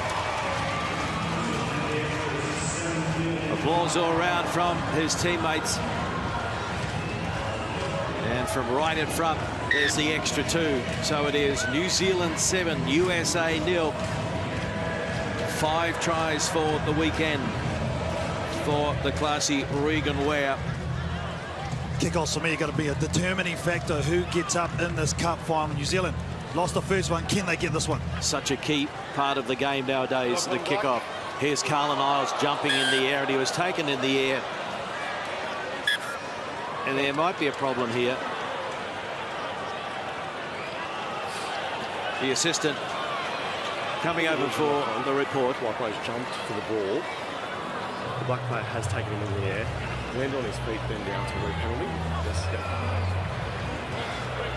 You have taken him in the air, he's landed on his feet and then down, so there's going to be a penalty. Tony, she's probably lucky, because if he lands anywhere near the shoulder or neck, he's probably sit down for 2 minutes. So he can count himself very, very lucky, Tony, and shoot. Cannot touch the player in the air like that. That's about player safety. Fair call. So Niua will find touch on the far side. Look how the USA just walking very slowly to this line out, trying to keep the tempo at theirs. Now, for me, Greg, New Zealand has to stop the threat of Leao Niua. Niua throwing into the line out. Knocked on by New Zealand. Oh, Sammy Dixon knows, though. He had an opportunity. It was nearly there. It was a great jump in competition. I'm really going to love this matchup. Sam Dixon against Ben Pinkelman, both very good thinkers in that line-out situation. Both key players in the tight for their respective teams. Bind. Set. Big shove coming from New Zealand, but it comes back for Hughes and the USA. Niua. Isles wrapped up. Well read by Regan Ware. He shut down the space for Isles, but they spin it to the other side, and Pinkelman gets it to Barrett. Big Denny gets the pass away to Pinkelman. Where's the support? Hughes. Thomasine. Iosefo. Niua, and again, no room for Isles. Niua flings it into midfield. And Hughes to Barrett, asking him to make the initial break and offload, but it goes to nobody, but it's play on. And the USA come away with it. Niua. Rhea races up and flings him into the ground. Isefo. Now it's Isles, and he's able to offload to Thomasine. No real structure at the moment for the USA, but they've got possession. And this man will take it up the middle all night long. Offloads to Niua. 6 over the shoulder. I think both of the teams wouldn't mind a rest after that long passage of play. The USA, their passes 27 compared to New Zealand's 4. They've dominated possession. Yosefo's been amongst it. There's the high tackle from Kuroi. Spotted by referee Wade. But it's just so intense. The USA, once again, just slowing it down. Martin Yosefo seems to be the key. So Madison Hughes.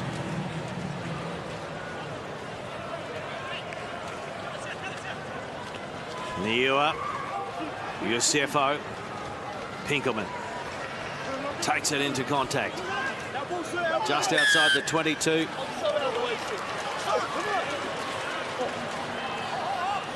Geez, he's blowing the PL, the whistle, and it's for the USA at the moment. Jordan Wade, New Zealand player, caught at the back of the ruck. So once again, the USA have a decision to make. Do they go to the sideline?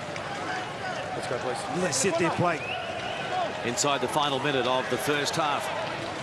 The big dance, a decider in Sydney. Niua taking the tap. Can somebody break this New Zealand defensive line?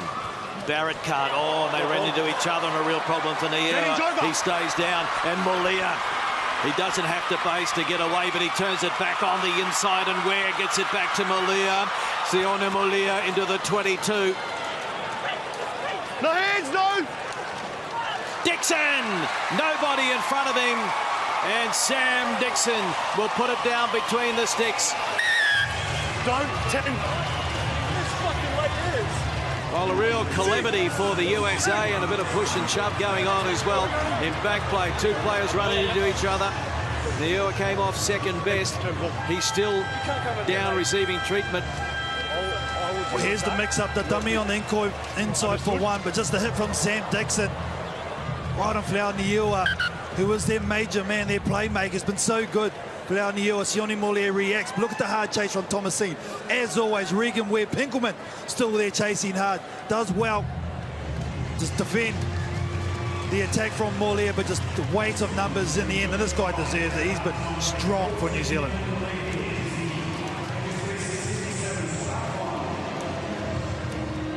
Four tries this weekend for Sam Dixon.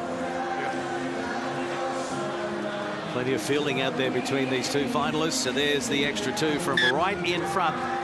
So that ends the first half. And it is New Zealand leading the way, 14-0 over the USA. Do not let them win that game.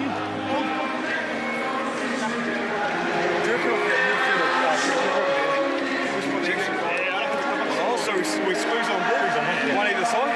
So we can series like the extra. Give them the real edge. Only with it on the get right. That's what we checking you. Maybe come. On there, just pull up their runners in their colours. They're getting lost, brothers. They're running all like this. You can't match that, okay? Speed of threes is everything. Trust yourself, believe in it, stick with it, go with it, okay? Hey, come on, this is where you find out. Exactly. Work for each other, boys. The only way to get them back now is to focus on task. Do your task. Work for each other. Back that way. I need you to dig in now, boys. We fight for each other. We fight for each other. Dogs on three. 1, 2, 3. Go! They find themselves behind again in a final, the USA. And New Zealand look to be rather calm.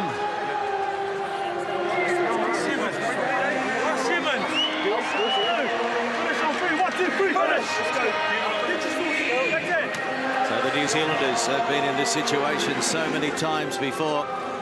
And Flau Niua is not looking very happy after the collision.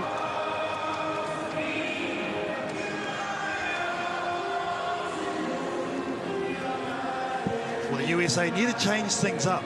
They're a little bit frustrated. Their main man's gone off now. They're just waiting for Atai Liuta. It looks like someone's going to have to step up for them. Haven't really seen Carlin Isles in open space as yet. New Zealand doing a good job to shut him down, shut the threat down of the speed merchant. About to get underway in the second half of the final. New Zealand's 8th final on Aussie soil. They've won 3, 2016 in Sydney, 2013 on the Gold Coast, 2011 at the Adelaide Oval. And now it is Barrett. Flag is up though. Touchline beating. What New Zealand really didn't do last weekend when they played the USA was be physical. And I think they've come in with a mindset they have to challenge USA at everything. Scott Gregory has been the main instigator there, along with Sammy Dixon, nullifying the effectiveness of Danny Barrett, not letting him get ahead of steam, not letting the confidence of the USA team get going. Pinkelman as well. Thomasin's going to go out into the back line at first 5. Remember, this is a New Zealand team missing their regular captain, Scott Curry. The co-captain, Tim Mickelson, ruled out with an injury today. Karoy across to Baker. Molia, Regan Ware. Isles makes the tackle. They're on the front foot again, the men in black. Poor pass. Dixon gets it out. Joas, the 13th man, getting his opportunity in a final.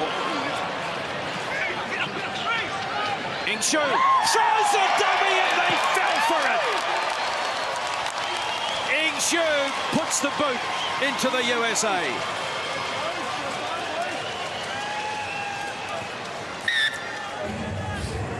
Well, just setting up their phase attack. New Zealand wide to wide. See, they over committed to the outside. No one stayed in their rock position near the ruck, and Tony Ingshu throws the most insane dummy. Perfect start to the second half.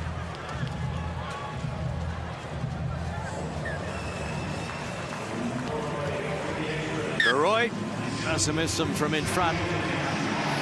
What New Zealand done, Greg, especially in the last 2 games, the semi-final against Fiji and now in this cup final, is just control the pace, control possession, and they've been ruthless. What I like about them is they do the basics well, and then they take their opportunities. They can absorb pressure, and as soon as that half chance is offered to them, they normally take it. But there's still plenty of time, even though they're down 21-0, the USA. We know they can score tries. Oh, and it's not happening for them, though. No control comes again. Well, they're winning the little moments now, which they weren't doing in the first couple of minutes in the first half. Sammy Dixon there, getting right amongst it, along with Trail Joas. They try and target the ball. There's the little knock-on. And in these big games, as you know, it's these moments which makes the difference.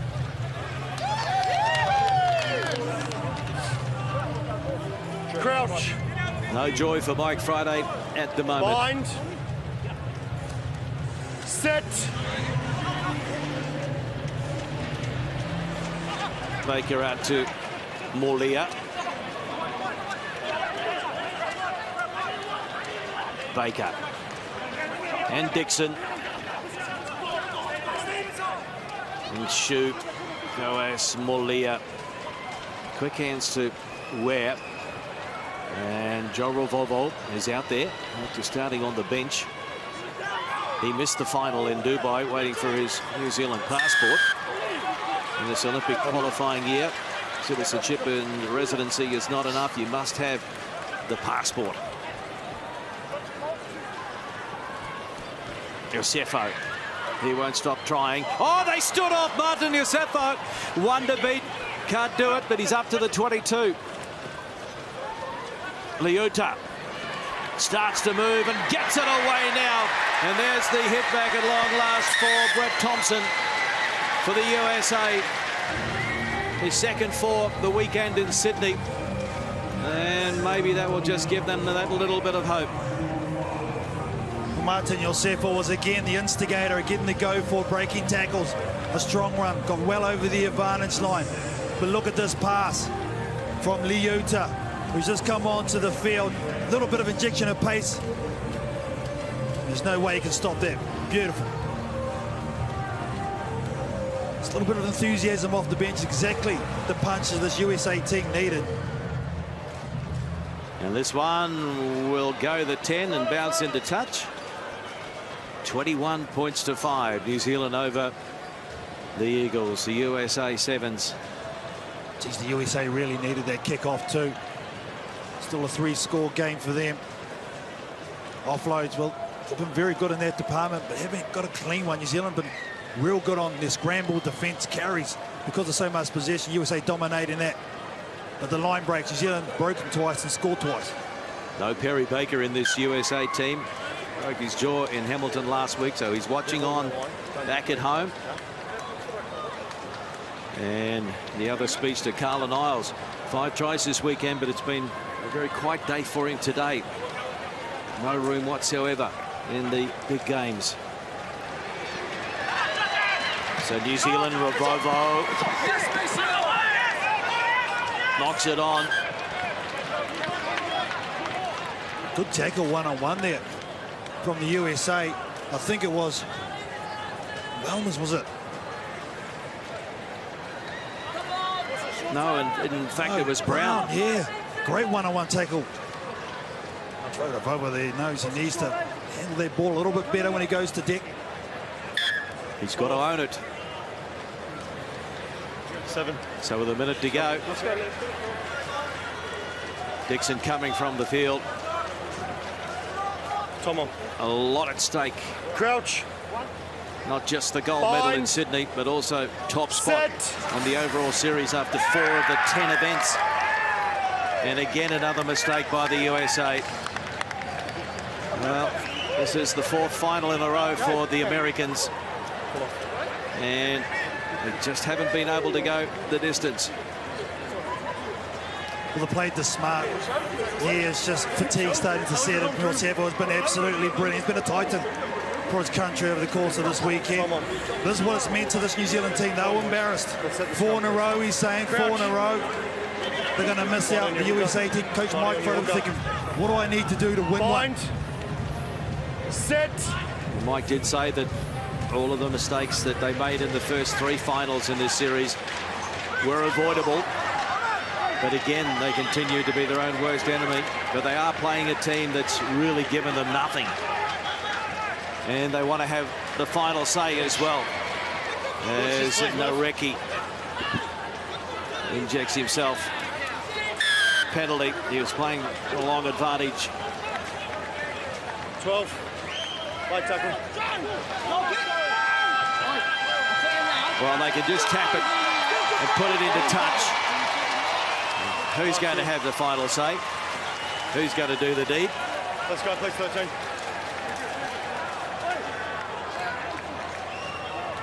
He's only going to run a move. Trail Joaz is calling it. So Joaz takes it to the line, then gives it to Baker, Molia, and shoot.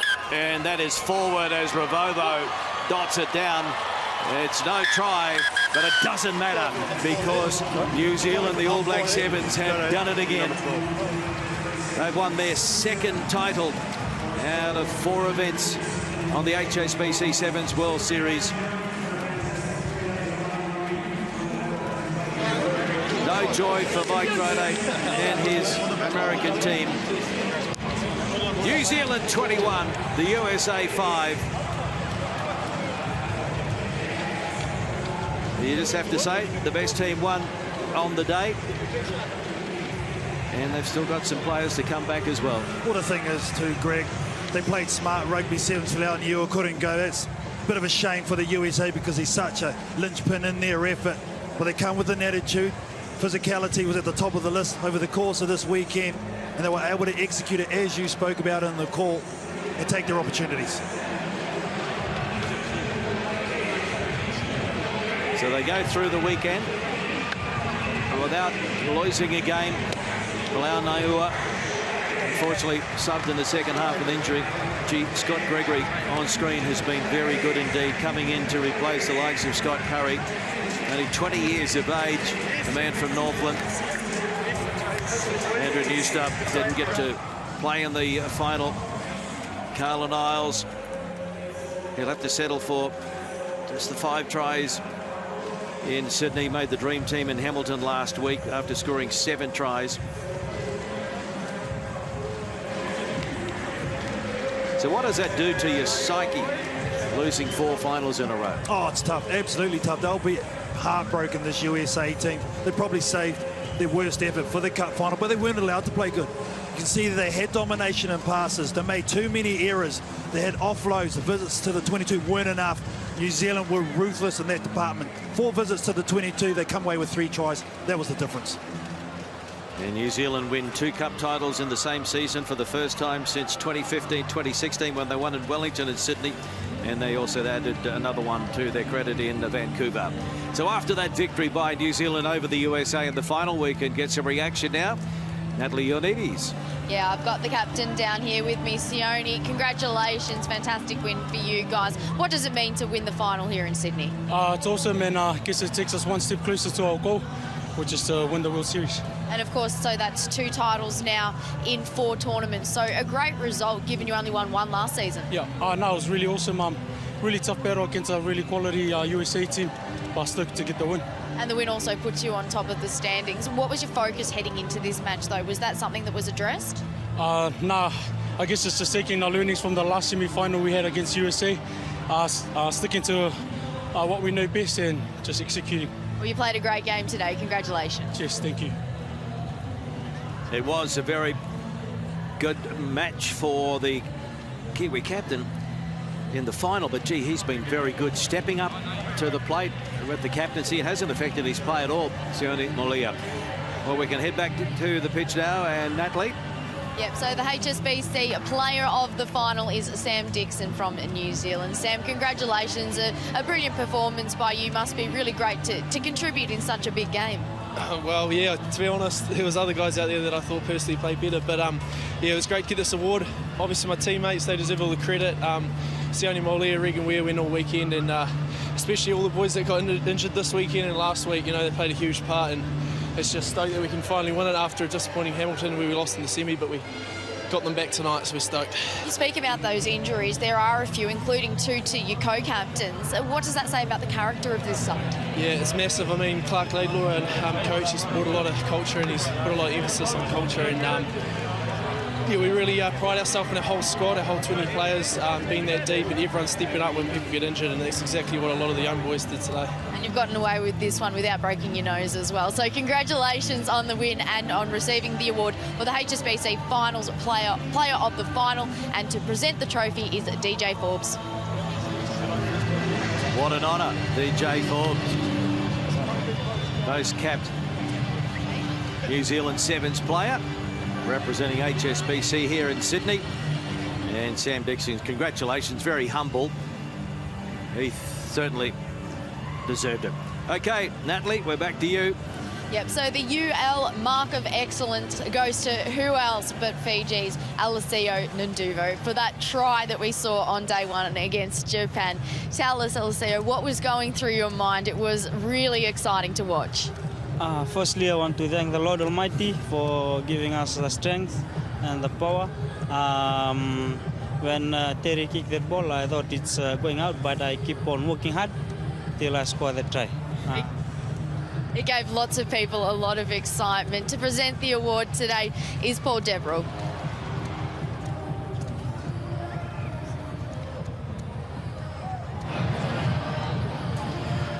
Yeah, all smiles for Nduva. He was motoring to get to the ball just before the dead ball line. Terrific mark of excellence. So a win to New Zealand over the USA, 21-5. Time for the presentations.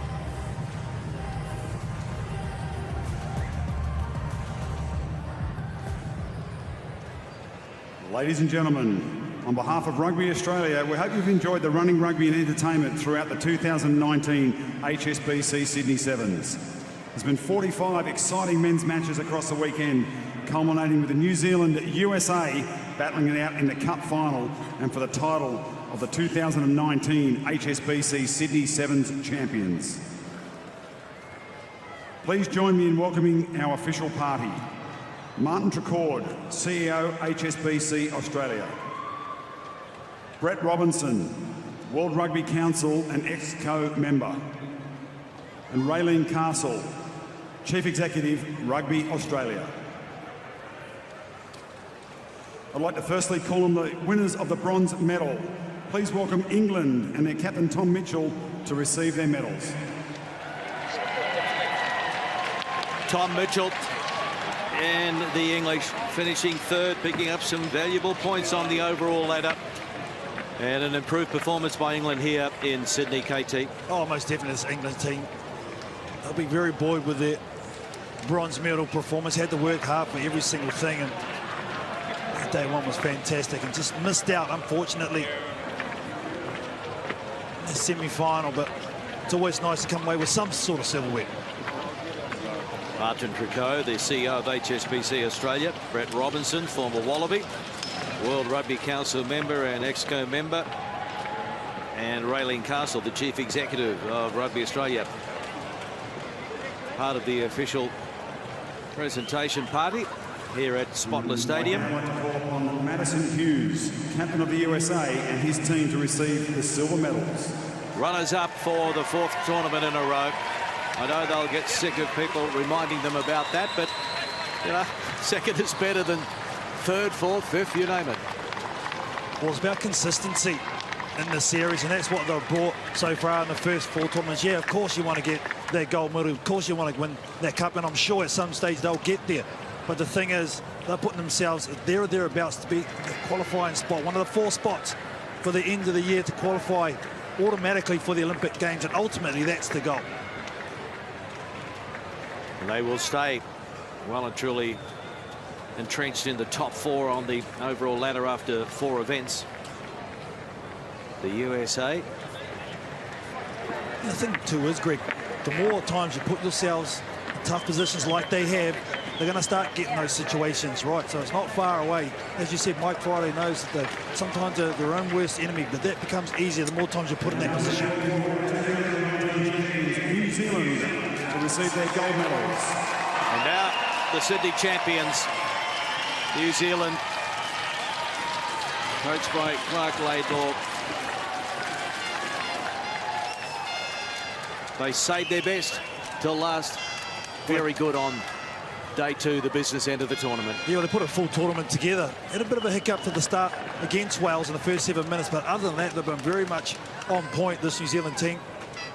I spoke about the moments in tournaments, especially in cup finals. Well, last year New Zealand put themselves in certain positions and they learned from that, and now through these injuries that they've had through these particular players, some other guys are ready to step up into those shoes and fill them, and you don't drop in level. So that's been a real feature of this New Zealand team over the previous series. I'm sure that's what the USA are doing in this series, and I'm sure at some stage they'll get the rewards like these guys have right now. Our winners in Sydney in 2019, after down in the USA 21-5 in the final. Congratulations, New Zealand!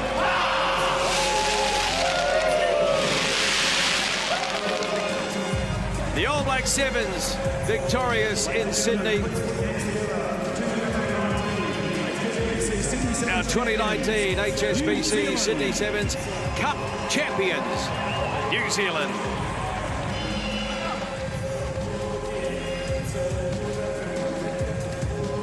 And it is a tradition after winning a cup final to perform a haka. They've got their own version nowadays as well, Carl. It's something they've really thought about, and you heard Sam Dixon when he got the player of the final talk about culture, and this is all part of it, creating that team culture all as one. So they do have particular haka just for this All Black Sevens team, and they only perform it after a win.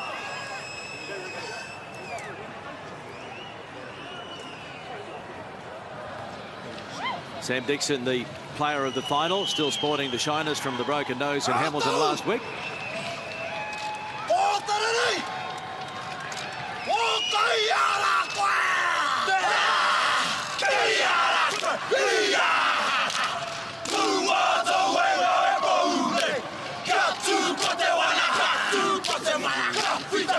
Got to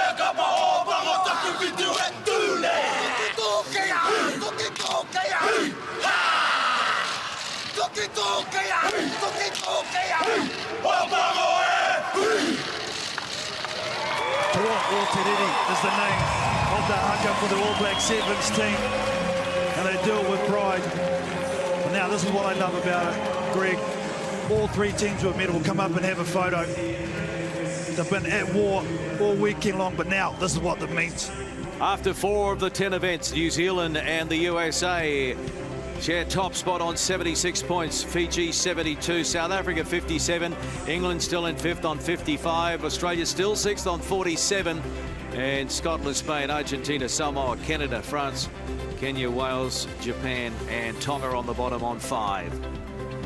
The DHL impact player, our performance tracker, who's been doing the hard yards for their team, and Joe Perez has been rewarded. Look at that tackling, the breaks, the offloads, the carries, total of 40 points, just edging ahead of Stephen Perez of France, Sojima of Japan, Noguchi Japan, Tapu Alualu from Tonga, Braid from Canada, and Owen Jenkins rounding out the leaderboard there on 37 points for Wales.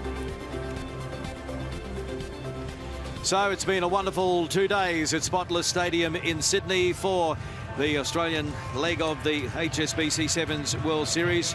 Wherever you're watching, I hope you've enjoyed all the action. And on behalf of all of us here at Spotless Stadium, this is Greg Clark, and it's good night from Australia.